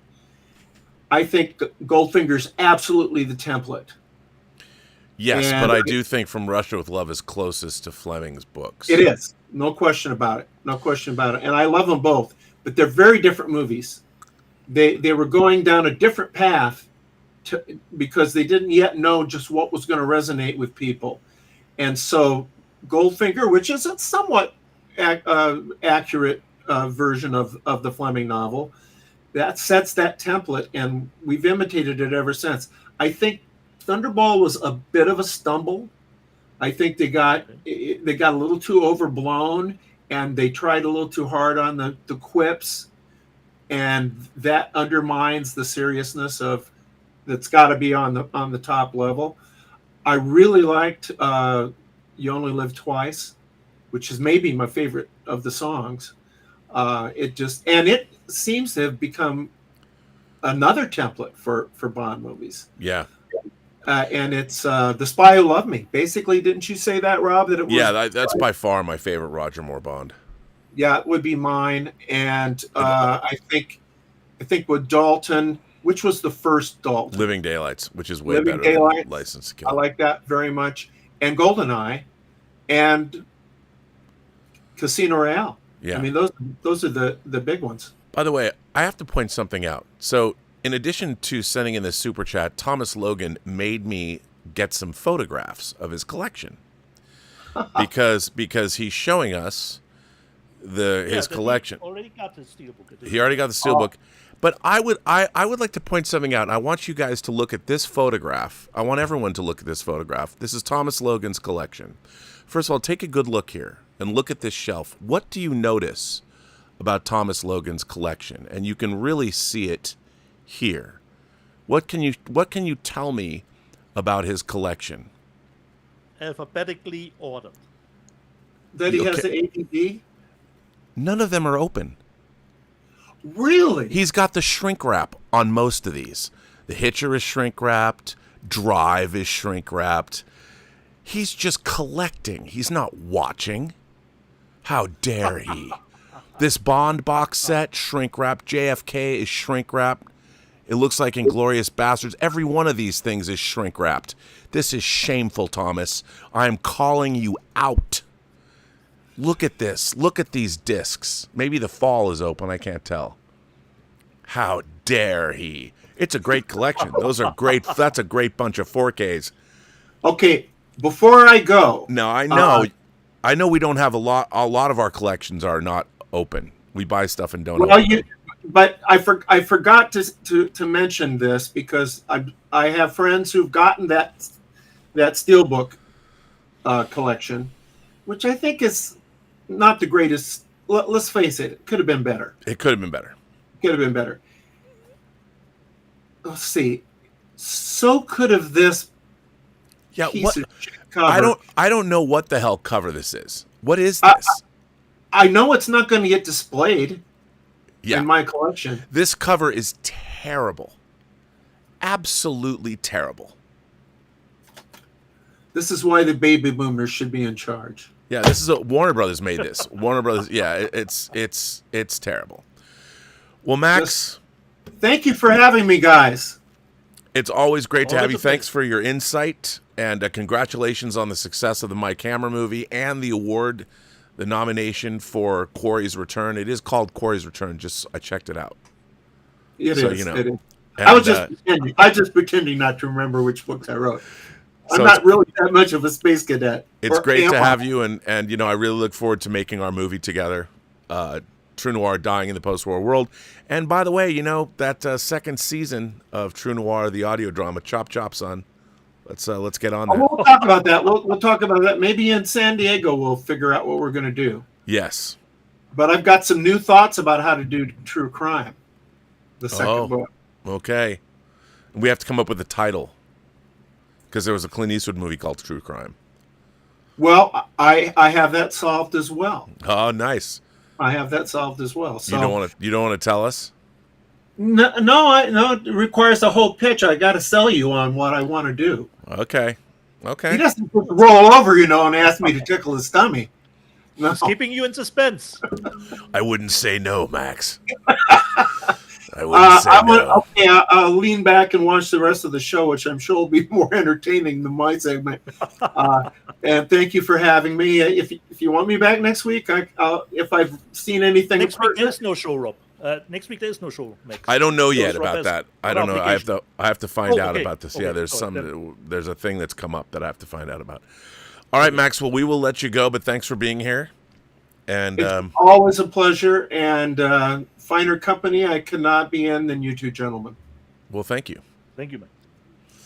And ladies and gentlemen, boys and girls, that was the great Max Allan Collins joining us here, and we are we're going to get back into the super chats because we have missed some. First of all, I got to go back one more time. I got to go back and look at this picture. Yeah. Okay. Look at this picture.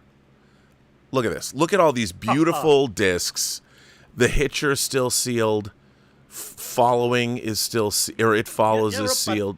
But that's the good thing. If you don't do a show like we do, we have to unwrap it, okay, so that we can show. This is a great collection, though. Great collection. It's a terrific collection. But come on, even Drive's been out for years. It's not even open. Just makes me sad. I'm sad. I would actually handle it the same, Rob, and open it when I get around to watching it. I know. I just thought it was funny. So I didn't even recognize that, Rob. I was actually thinking he is alphabetically, in order. That was the point that you were referring to. Not that he is stuff sealed, I know. But it's always good to get Thomas on something at least, Yes, it's. Yeah. Major Chai Chai says that the Boba Fett tag, was just luck.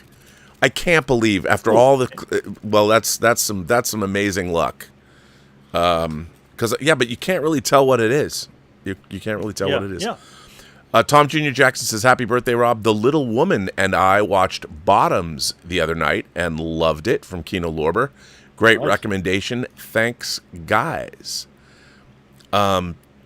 Big Disc Energy says, I should have asked Max about this too, but he talked about it. I got into it with a friend the other day regarding Roman Polanski.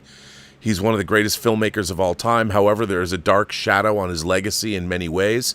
Rosemary's Baby and Chinatown are masterpieces. Yes, Roman Polanski had a terrible thing. He did a terrible thing, and there's no getting around that. But he is truly an incredible director, one of my favorite directors. And artists, not always the best people. Yep. But I've often said I don't want to ever make excuses for what people do. But in Roman Polanski's case, he was at Jack Nicholson's house. He was at a drug-fueled party. And, he wasn't working on his best judgment and figured, again, not making excuses, but how do you wind up at a party like that in the Hollywood Hills? It's not good. Either way, it's not good at all. Let's see. A Black Adder, not I, says, I picked up the novel of Barry Lyndon by William Makepeace Thackeray. I didn't know it was a book. I own the film too, but have never seen it. I will probably read the book first, unless anyone here thinks I should do otherwise. Look, the movie's a masterpiece. And it's a masterpiece. And I think it's one of...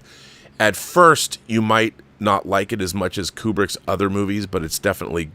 It grows on you. And it's just unbelievable to look at. Paul Allen Bernardo asks if we've seen the Never Say Never Again Eon cut.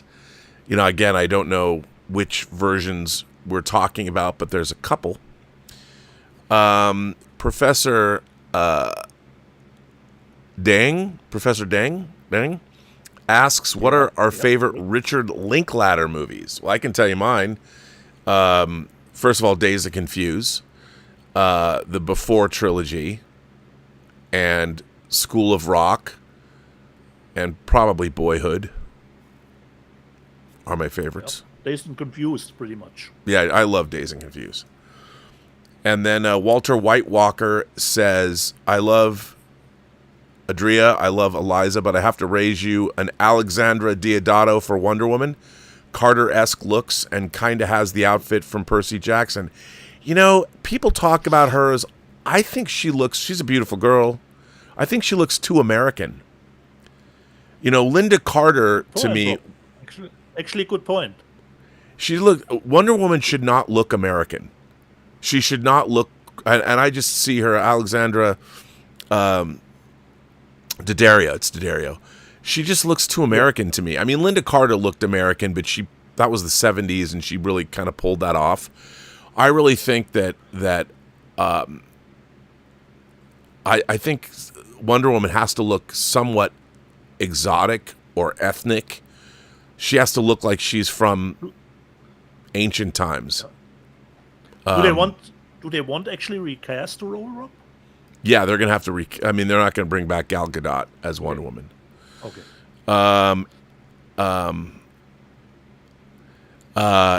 Enrique Cabada nailed it. Thomas Logan's defending himself, saying, "I always buy 2 of each."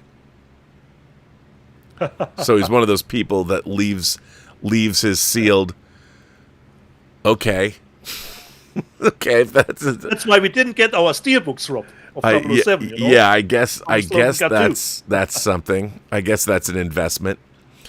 And if that's true, then okay, but still, I would rather have seen his open collection. Darth Plato says the Superman trailer may have wonder, but I don't see a lot of dignity in it either. That's an interesting point. Dignity. We'll have to see the movie. Zeitgeist Ruminator says, I would say that On Her Majesty's Secret Service is one of the best Bond films. Mixed feelings about Lazenby, but a great supporting cast. Telly Savalas, Diana Rigg, and a banging John Barry score. I agree. I just think I love On Her Majesty's Secret Service. I love it. I do think the plot's a little goofy. Comparatively speaking, what Blofeld's trying to do. And Telly Savalas is great playing Blofeld, but I don't know if he's the right guy to have played Blofeld. Although he was a pretty erudite dude, So, look, I love On Her Majesty's Secret Service. I think it is John Barry's best score for the series. I love it. I could be wrong, Rob. Isn't On Her Majesty's Secret Service one of the longest 007 movies? Yeah, I think it is the longest 007. I don't know about the Daniel Craig movies, but I think of all the originals. Yeah, and it's got the Louis Armstrong song. We have all the time in the world. Which I love. Stubble McShave brings up a question about, that the BFI screened their Technicolor print of Star Wars. Star Wars. Okay. And, for those of you who don't know, the thing about a Technicolor print is it's dyed. It's actually a dye process that you create Technicolor with. And so it doesn't fade. It doesn't fade like regular celluloid fades.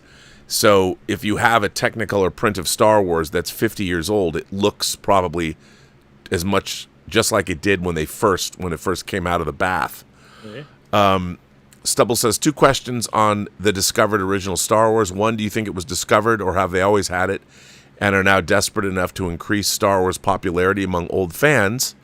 2, do you think the original versions will be released on disc by Disney? 1, I know someone else who has a Technicolor print of Star Wars in Seattle. As far as I remember, there were 3. This would make it 4. I don't know if they always knew they had it, but I don't think they were trying to gin up any kind of interest in Star Wars. They had this print. It's BFI, and BFI is very prestigious, the British Film Institute. So, Kathleen Kennedy flew to England, and she was there and introduced the screening. And I think if it wasn't the BFI, it probably wouldn't have happened. But, for those of us who've been following these things, I think part of the reason, and I tend to believe this as a theory, the Star Wars special editions and everything subsequent to them have different copyrights than the original Star Wars does. So in a sense, they're entirely different movies. And I think part of the reason that George Lucas said you're never going to see the original versions is he had a very acrimonious divorce from his wife. And his wife probably got a hell of a lot of money in the divorce. And I think George Lucas wanted to do whatever he could to make sure she didn't get much more money. And that's why the new versions of Star Wars are the only ones left in circulation and that's why he gave away the originals on the last DVD release when you could get them. He just gave them away. He put them on as special features. Yeah. So there's no monetary. He has completely devalued the original versions of Star Wars. And if you were to sell them again, I believe his wife would get money. And he doesn't want that to happen.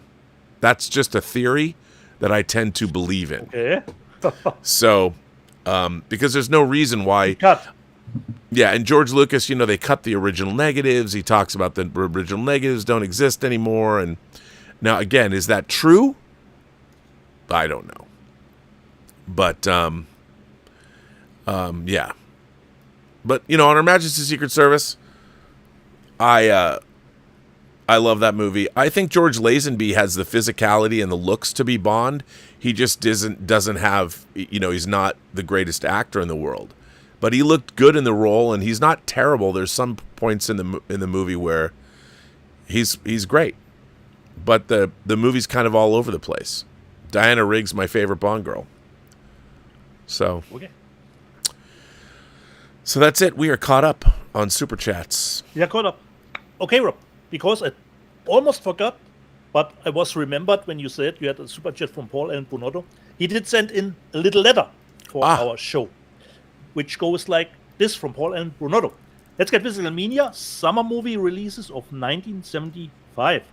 Hello, Rob, Dieter, and the live chat. I have vivid memories of the summer movie season of 1975 as we celebrate the 50th anniversary of some truly iconic films from this time, so I decided to focus on 1 or 2 movie releases per letter for months of June, July, and August, starting with Woody Allen's vastly underrated comedy gem Love and Death, released on June 10th, as Allen scores the rusted golden age of Russian literature, bringing zany one-liners, slapstick, and satirical humor as Napoleon and his French army invade Russia as only Woody Allen can vision it. Co-starring Diane Keaton, Harold Gould, Jessica Harper, and the young James Tolkien as Napoleon, scoring a 100% on Rotten Tomatoes and crossing over $20 million on a $3 million budget. It was a good year for Mr. Allen and this award-winning movie. It's available on DVD and Blu-ray and streaming on Prime Video, Pluto TV, and the Roku channel until next week's letter. And the birth of the summer, blockbuster. I think you'll know what movie this is. Catch you later, Paul Allen Brunotto.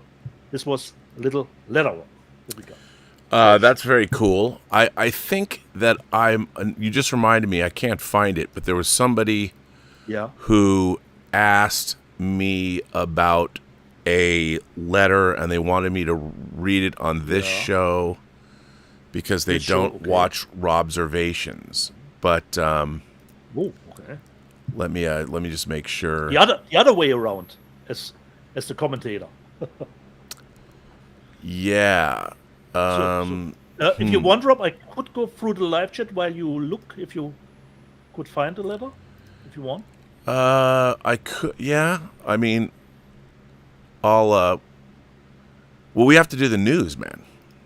Yeah, we do. Can you do news? We'll do news first. There's a lot of news. Let's. Here we go to the news. First of all, which inspired the title of today's episode. Now, people look back fondly on this movie, and I look back at this movie thinking, nowadays when people say a movie sucks or whatever, and I try and explain when we were younger, we looked forward to everything. This is a very weird movie. Sony announced it's coming out in a steelbook in 4K, and it was a movie that came out from RCA Columbia back in the day, and that's, of course, Krull. Wow. Now, Krull is a very weird, interesting mix of science fiction and fantasy, and to be honest, I saw this movie and I remember liking it. I then had it on video. It's got the glaive, one of the coolest, weapons, and it's got Derek Meddings. There's a whole crystal spider stop motion animation sequence in this film. Again, I haven't seen it in a long time, but the problem is whenever they tried to combine sword and sorcery and fantasy with sci-fi, it was kind of locked into this paradigm. So it's not like this movie is very surprising, but I remember liking it. I just haven't seen this movie in probably over 40 years. Dieter, have you seen Krull? Do you have any... I can't remember, Rob, if I have seen it. Back in the day, perhaps on VHS, but like you, not seen it in a long time. But considering it comes from Sony, Rob, it probably will look pretty okay or very good. Oh, I think it's going to look amazing, because I think it really is going to look fantastic. But, this will be on a rewatch. Definitely. Yeah, definitely on a rewatch. So I'm looking forward to getting this, and it's cool that it's coming out. So I can't complain. And then of course we're getting this is coming out from England. In England, Jim Henson's the storyteller. I talked about this before, but this is a tremendous series. It's definitely worth getting, and I think it's really, really cool that they're putting it out. So I'm really looking forward to that. Kino Cult has another Jess Franco movie coming out. Their label, Kino Cult. You never know what you're going to get. The most eclectic genre label out there is Kino Cult's label. The Vengeance of Dr. Mabusa. What's Not to Love. And this comes out in August. And if you're a Jess Franco fan, I know he's an acquired taste. A lot of people maybe don't like him. But and this movie is in German with English subtitles.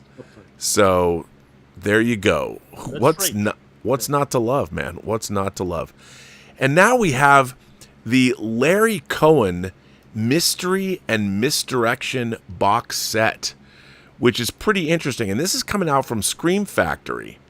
And so Scream Factory will release this, and a giant of low-budget genre and exploitation films. Of course, Larry Cohen, It's Alive, Q, God Told Me To, The Stuff. He blazed a trail as a writer and director that speaks for itself. And Scream Factory is proud to present this 3-film collection celebrating the talents of Cohen, showcasing the range and skill. He also directed Black Caesar that they just put out. You've got The Private Lives of J. Edgar Hoover is in this set from 1977. You have Special Effects from 1984. And you have The Wicked Stepmother from 1989 with special features. So that's coming out. Kind of an interesting thing that Scream Factory is putting out. Good on them. Then we have Gung Ho coming out. Ron Howard's movie with Michael Keaton, Gung Ho, about the auto industry, coming out from Kino Lorber. Pretty neat. And then we've got from Imprint the old Hitchcock box sets, the early Hitchcock stuff that they released in a great box set in Europe. There's a new batch of Blu-ray releases, and these are the Hitchcock 9 from 1925 to 1929, and Hitchcock The Early Years Volume 1, The 39 Steps, The Lady Vanishes, and The Cinema of Powell and Pressburger. But so this is their first of their Hitchcock releases, which is pretty neat, beginning with the silent era, the early years, and then, of course, the 39 Steps and The Lady Vanishes in one box, because those Criterion actually released those early on Laserdisc together. So it's kind of neat to see these back together again. And then, of course, the Alfred Hitchcock Hour. Season 1 is coming out, so Imprint is giving us a potpourri of Hitchcock, which is definitely cool. So what's not to love about that? And then, of course, we get to Imprint, Indicator and Powerhouse. And again, these aren't Jess Franco box sets, but they are Giallo. And this is The Perfume of the Lady in Black, which is a Giallo movie. And this Mimsy Farmer, a bunch of Italian names, will lead the cast of Perfume of the Lady in Black, a surreal Giallo thriller directed by Italian polymath Francesco Borelli. And Sylvia is tormented by hallucinations from her troubled childhood, including her mother applying perfume in a black dress. Her mental state unravels as she struggles to separate her surreal visions from a series of violent occurrences. Hey, I'm in that. It's full of chocolate. I mean, I'm not in the movie, but I'm into it. So it's chock-a-block full of special features. That comes out on September 22nd. And they're also putting out, again, in one of their cool 4K box sets. And then there's this one, Death Carries a Cane. And tourist Kitty stumbles upon a murder whilst looking through a coin-operated binocular. When witnesses start being gruesomely bumped off, Kitty teams up with her boyfriend to try and find the black-clad killer if he doesn't find her first. And again, lots of cool special features. So hey, some of these movies are better than others, but you know, there you go. Then Raro, which is another Kino label, is putting out The Medium.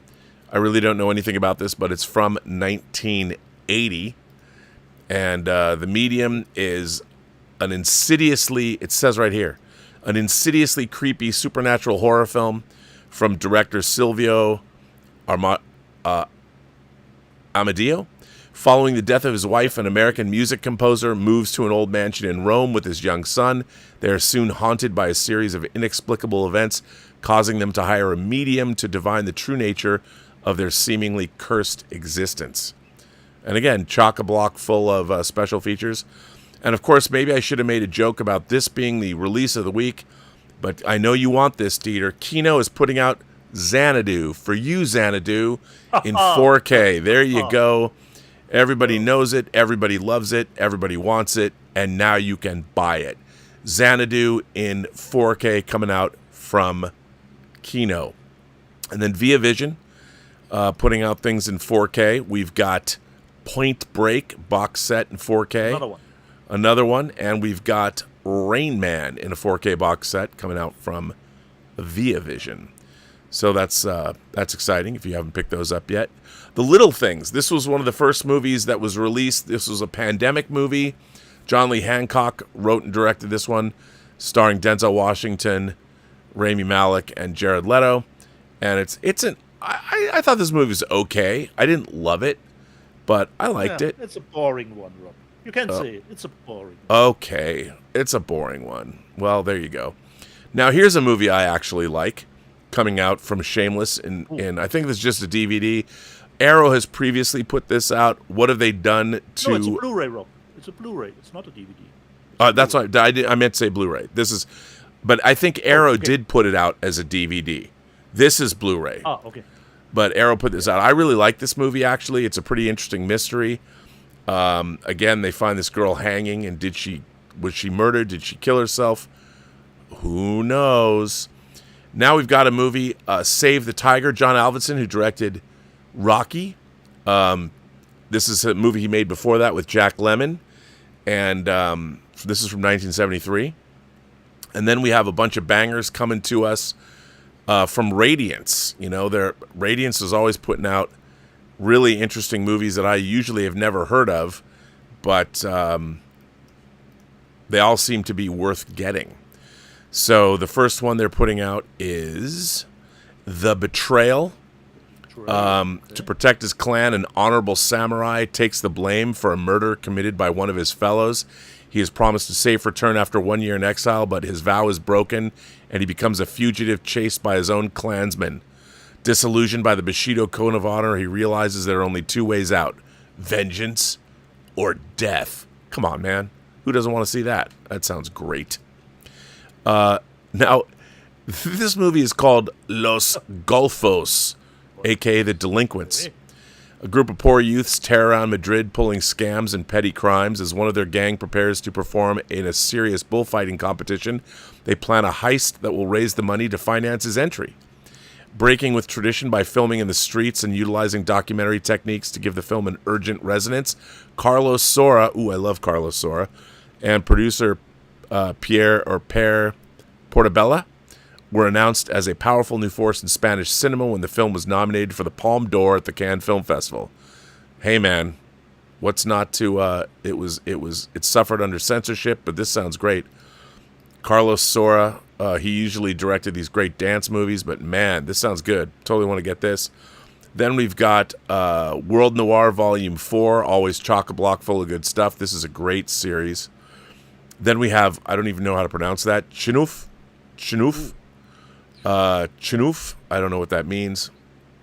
I'll find out though. Let's see, what does it say? Doesn't say much. There isn't a or hang on, let me see if I can find this. No, it doesn't have a description. Okay. World Noir, hang on. Oh, Raid on Drugs. This movie is actually called Raid on Drugs. So there you go. It's about a raid on drugs.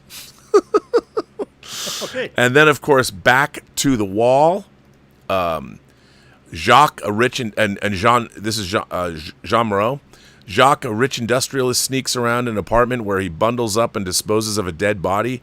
His troubles started 3 months ago. His wife Gloria was having an affair. To get his revenge, he sends Gloria anonymously letters in a scheme to turn her against her lover, a scheme that leads to murder.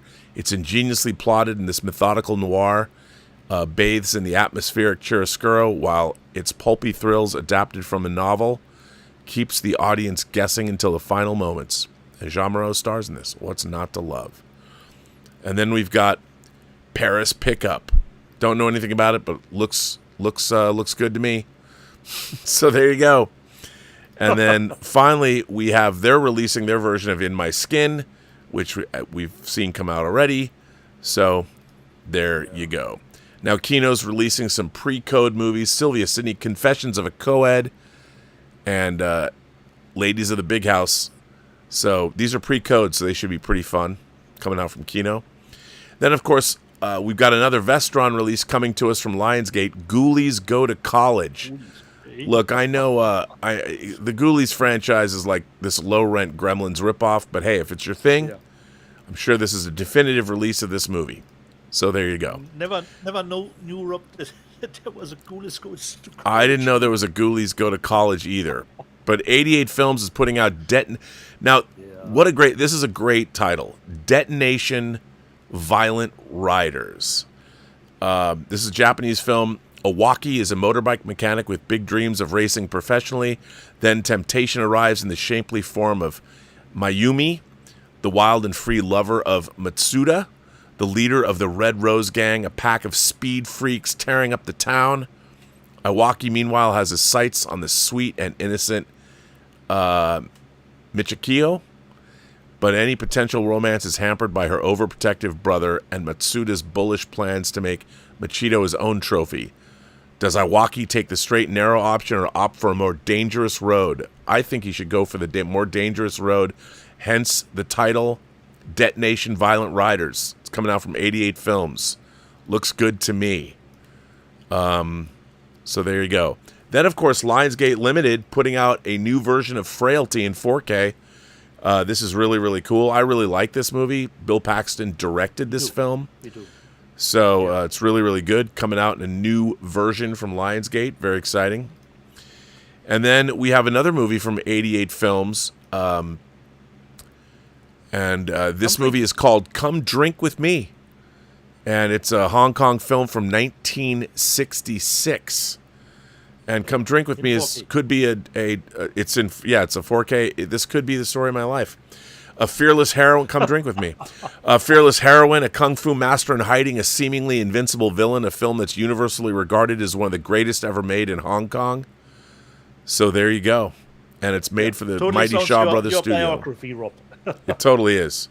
And it's got Dolby Vision and HDR. So, hey, look at that beautiful cover.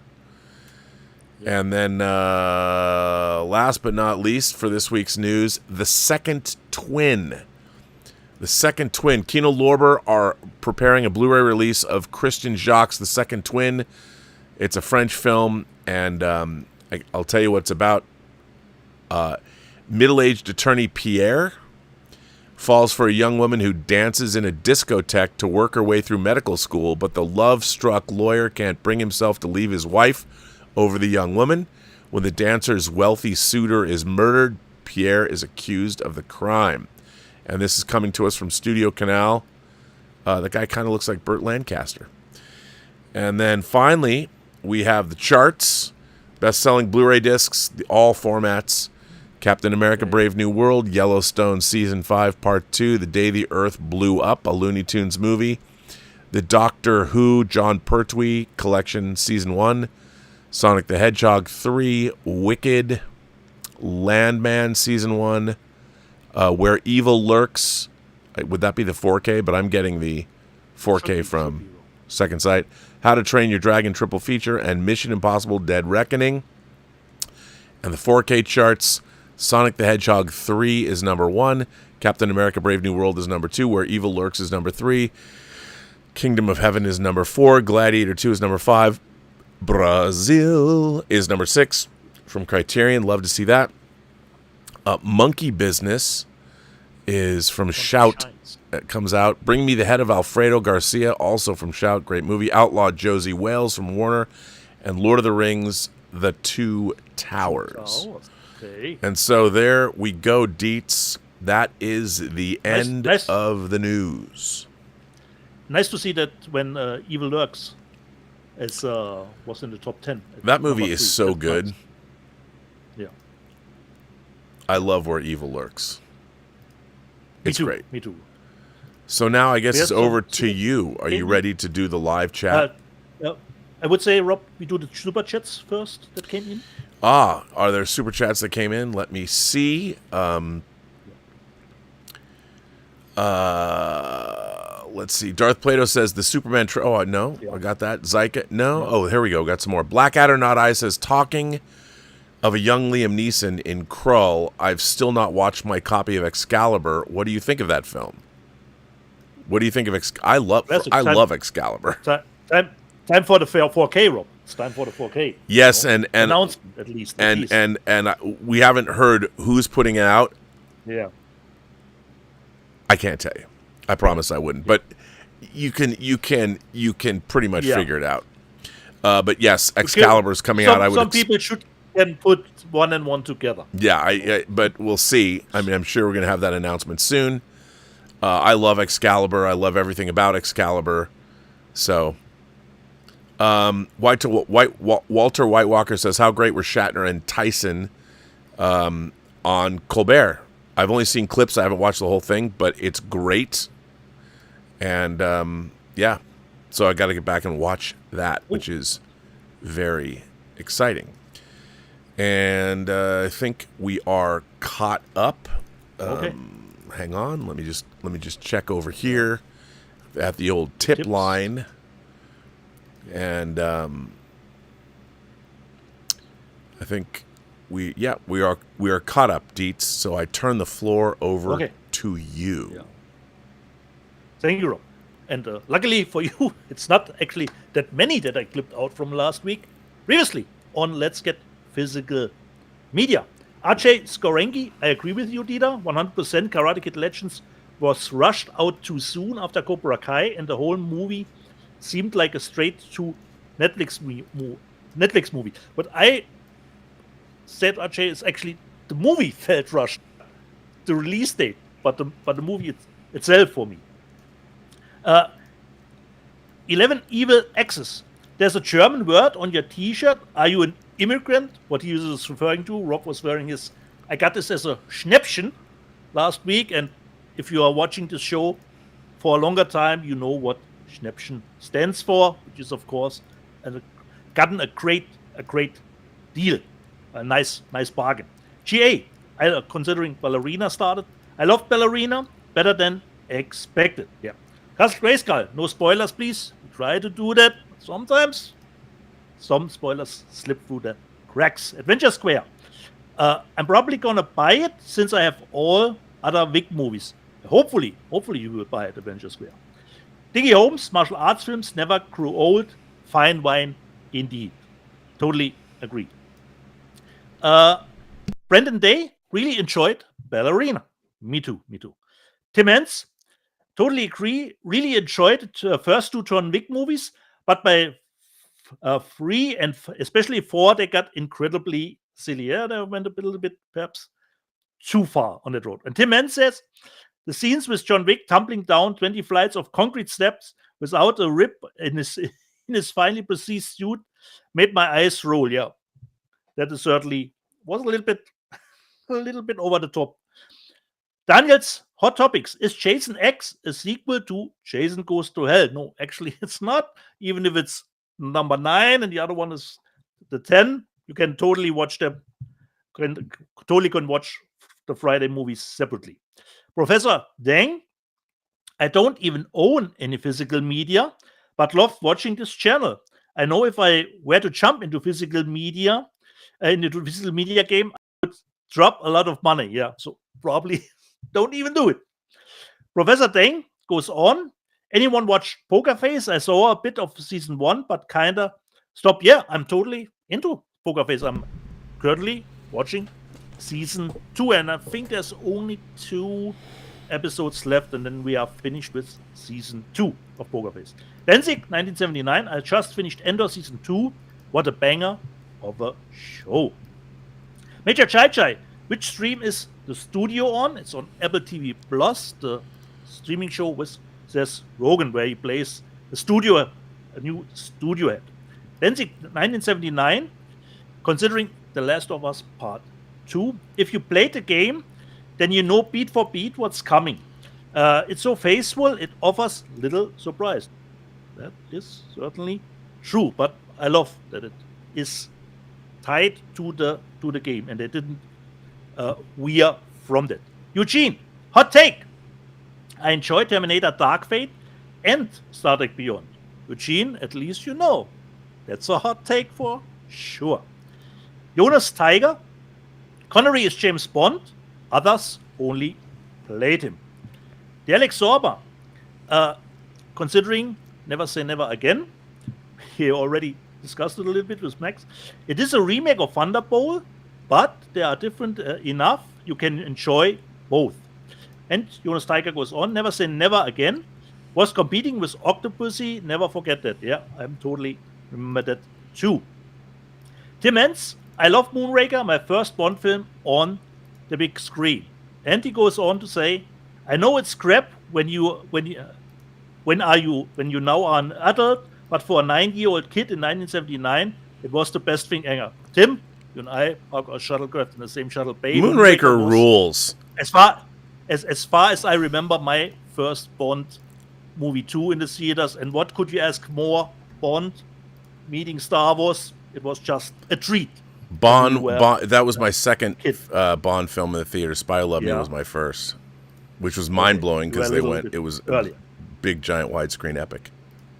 Yeah. And there it goes on, considering the Bond movies. Soundtracks for the Bond films used to be a real badge of honor that would have cross appeal for radio.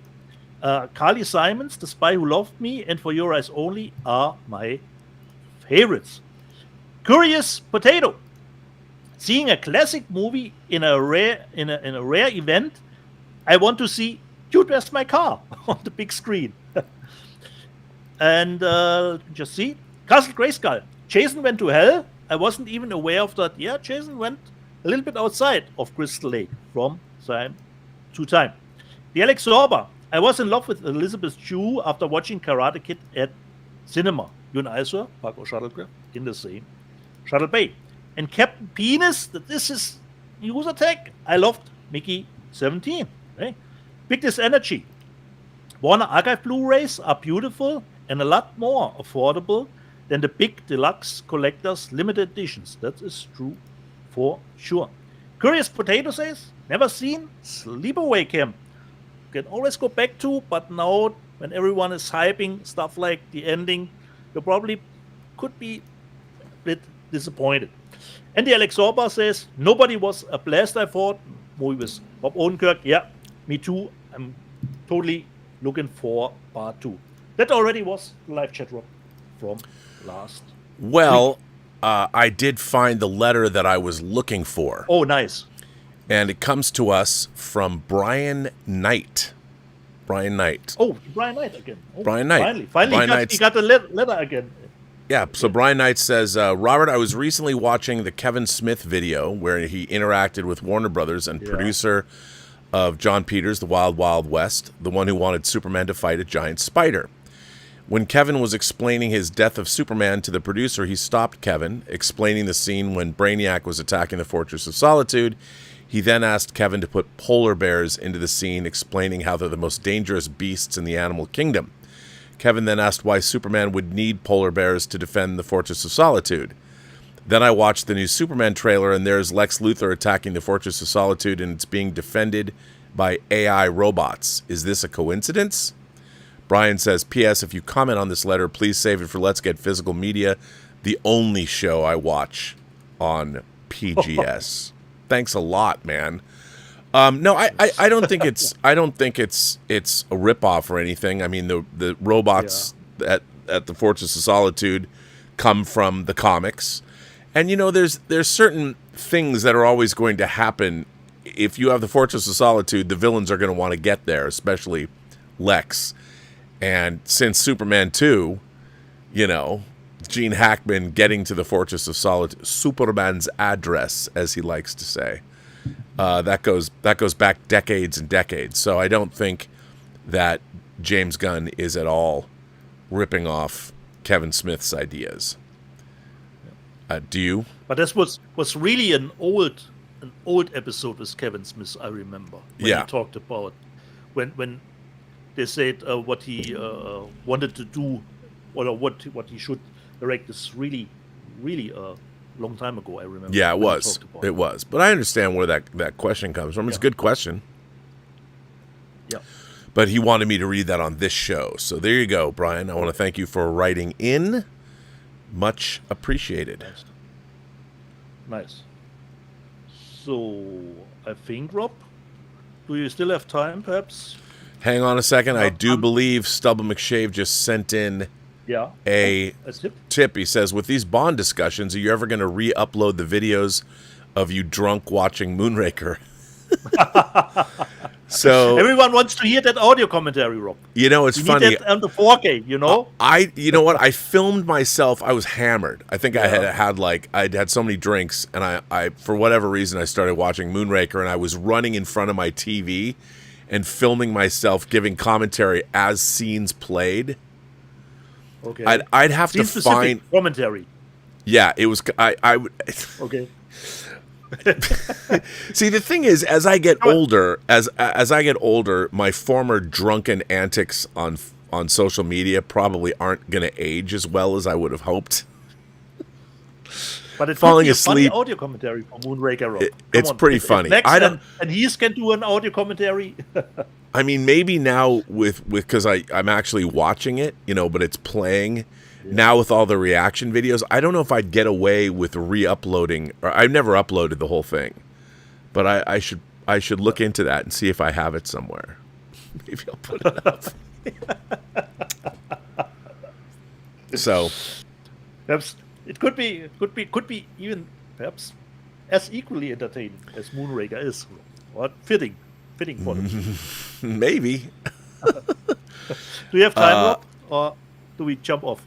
Well, there's a few more. Big Okay. Disc Energy says, I highly recommend Novocaine. It's awesome fun. I haven't seen Novocaine, with Jack Quaid. Yeah, like I said, Rob, the problem with Novocaine was actually the premise itself, that he couldn't feel any pain, Right. So, he can't feel the stuff that normally, when you watch that kind of movie, that makes you go, ooh, that was actually the premise, was actually the problem of the movie for me. Still enjoyable, but not as much as I hoped from the premise. Thomas Logan asks about the first time watching Man with the Golden Gun. You know what? I don't remember. All I remember is that I saw it on TV. Yeah, I saw it on TV when I was a little kid, other than seeing it on television. But I seem to remember, like, when they showed On Her Majesty's Secret Service on television, they recut the whole movie. There's an ABC TV version of it that's just terrible. Yeah, there are different versions. It was it was terrible. The editing they did was just terrible. And I remember when I first I'd seen it on TV, and I remember it wasn't until I actually saw it on CED disc, because On Her Majesty's Secret Service was not released on VHS first. It was released on RCA's CED Selectivision disc system, and that was the reason I got one. Was simply I needed to get On Her Majesty's Secret Service so I could get it from me and my friend Mike Schertz, now Dr. Mike Schertz. So that was the first time that I ever saw On Her Majesty's Secret Service. That was in 83, 84. Yeah. That was the first time I ever saw it intact. I'd only ever seen the cut version on TV. So, but I don't remember On Her Majesty. Mouth Golden Gun. I just watched on television. Yeah. I don't remember when. I think I remember Rob, that On Her Majesty's Secret Service. I could be wrong about it, but in the UK there was a scene cut where he did break open the safe or something like that. And they didn't want to show that. The whole long when he cracks the safe and has it taken out by the crane. Yeah. Something like that was cut for the UK first, I think. Because it was so long. Yeah. I'm actually looking this up. Or perhaps, Rob, it had too much verisimilitude. Yeah, too much. I just think that movie was so long that it was hard to put on TV.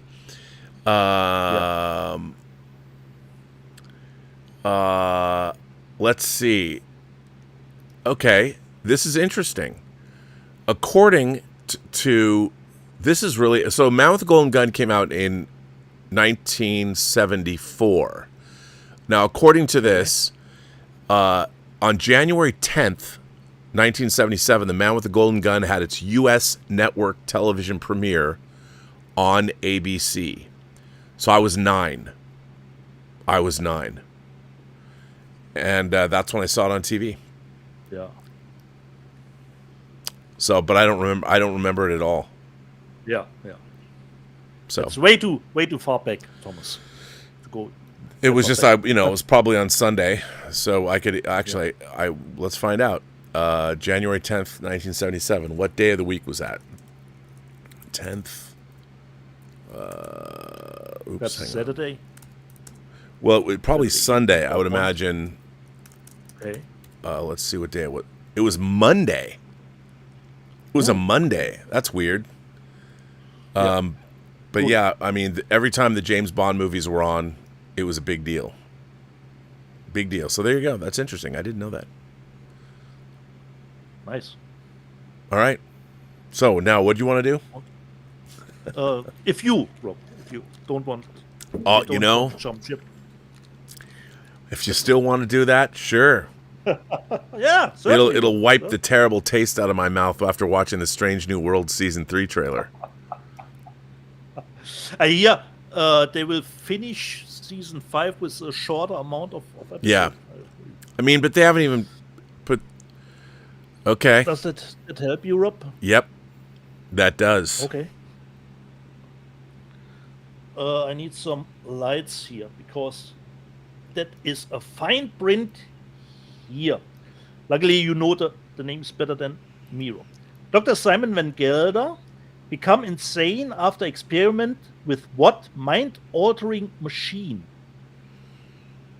Well, it's I don't know what you want to call it, the mind sifter. It is a I mean, do you want multiple choice, Rob? I guess so, because I don't know what they call it, because they've used it twice in Star Trek. So it's A, neural neutralizer, B, neural paralyzer, C, imaging spectrometer. No. It's the first one. First one, correct. That is correct. The neural neutralizer. So multiple choice. Who used the mind-altering device to control inmates of the Tantalus 4 rehab colony? Who used the mind-altering device to control inmates at the Tantalus 4 rehab colony? Garth. Lord Garth. Or Dr. Corby. I mean Dr. Corey, but it's one of the two to control the inmates. What do you mean, no? It says here Dr. Arthur Coleman is the right answer. Oh, okay. Dr. Simon Van Gelder. I was thinking of third season when they're using the other thing. They've used that device twice in Star Trek. I was thinking of the third season. We're first season. Yeah. This is first season. Okay. Dr. Simon Van Gelder escaped from Tantalus 4 rehab colony by hiding in cargo that was on the way to. So where was the cargo going to? Holy moly. I don't know. I don't remember what's multiple choice. Multiple choice. A, Mars Colony Detention Center. No. B, Starbase 11 Medical Facility 5. Or Central Bureau of Penology, Stockholm. The second one? No, right? That is actually wrong. The C one. Central Bureau of Penology in Stockholm. I didn't know that. What was Dr. Simon Van Gelder's escape from Tantalus 4? When was Dr. Simon Van Gelder's escape from Tantalus 4 discovered? When? Yeah. When he came out of the box. When he came out of the box onto the Enterprise. When he ran up to the bridge. I mean, I don't know. What do you attacked a security officer? What?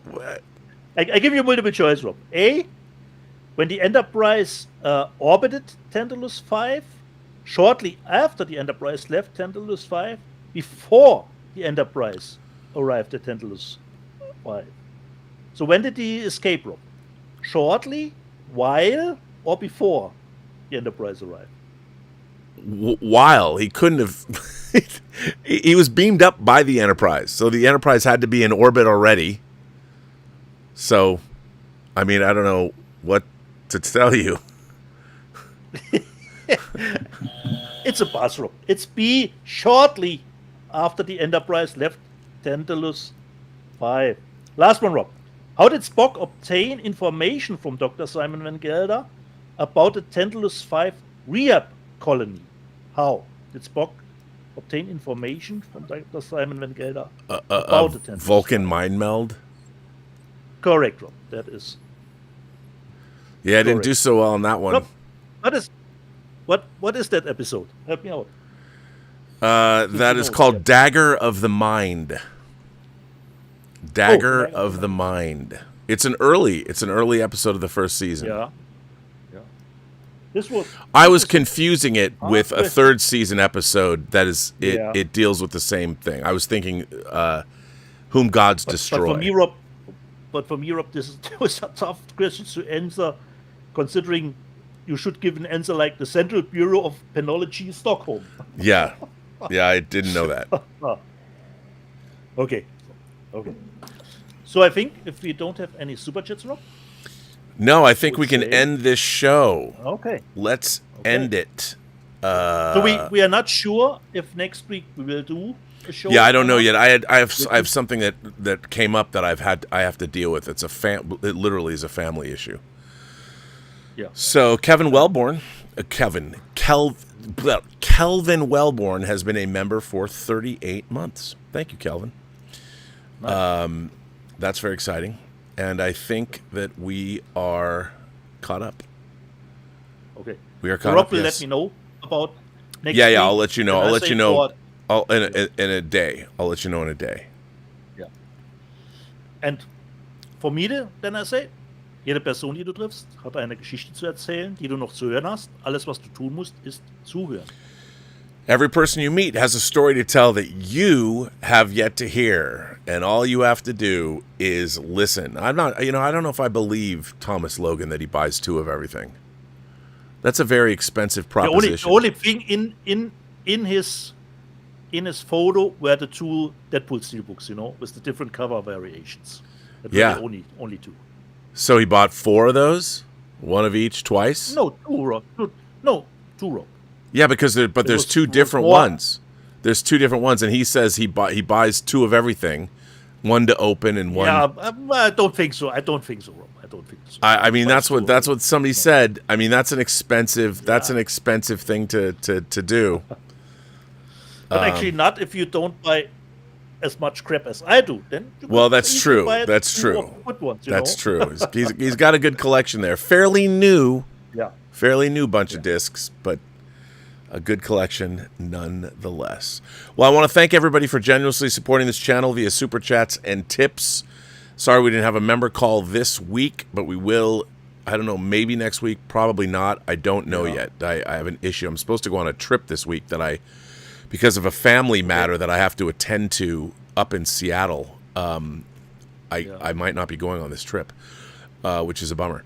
But, yeah. And I want to thank Tom Jr. Jackson, our entire moderating staff, Darth Plato. Darth Plato wrote me a really interesting letter, which I'll be reading probably later tonight on Robservations. And, so that's it. Yep. Thanks, everybody, for being here. See you whenever. Next week or the week following. All right, everyone.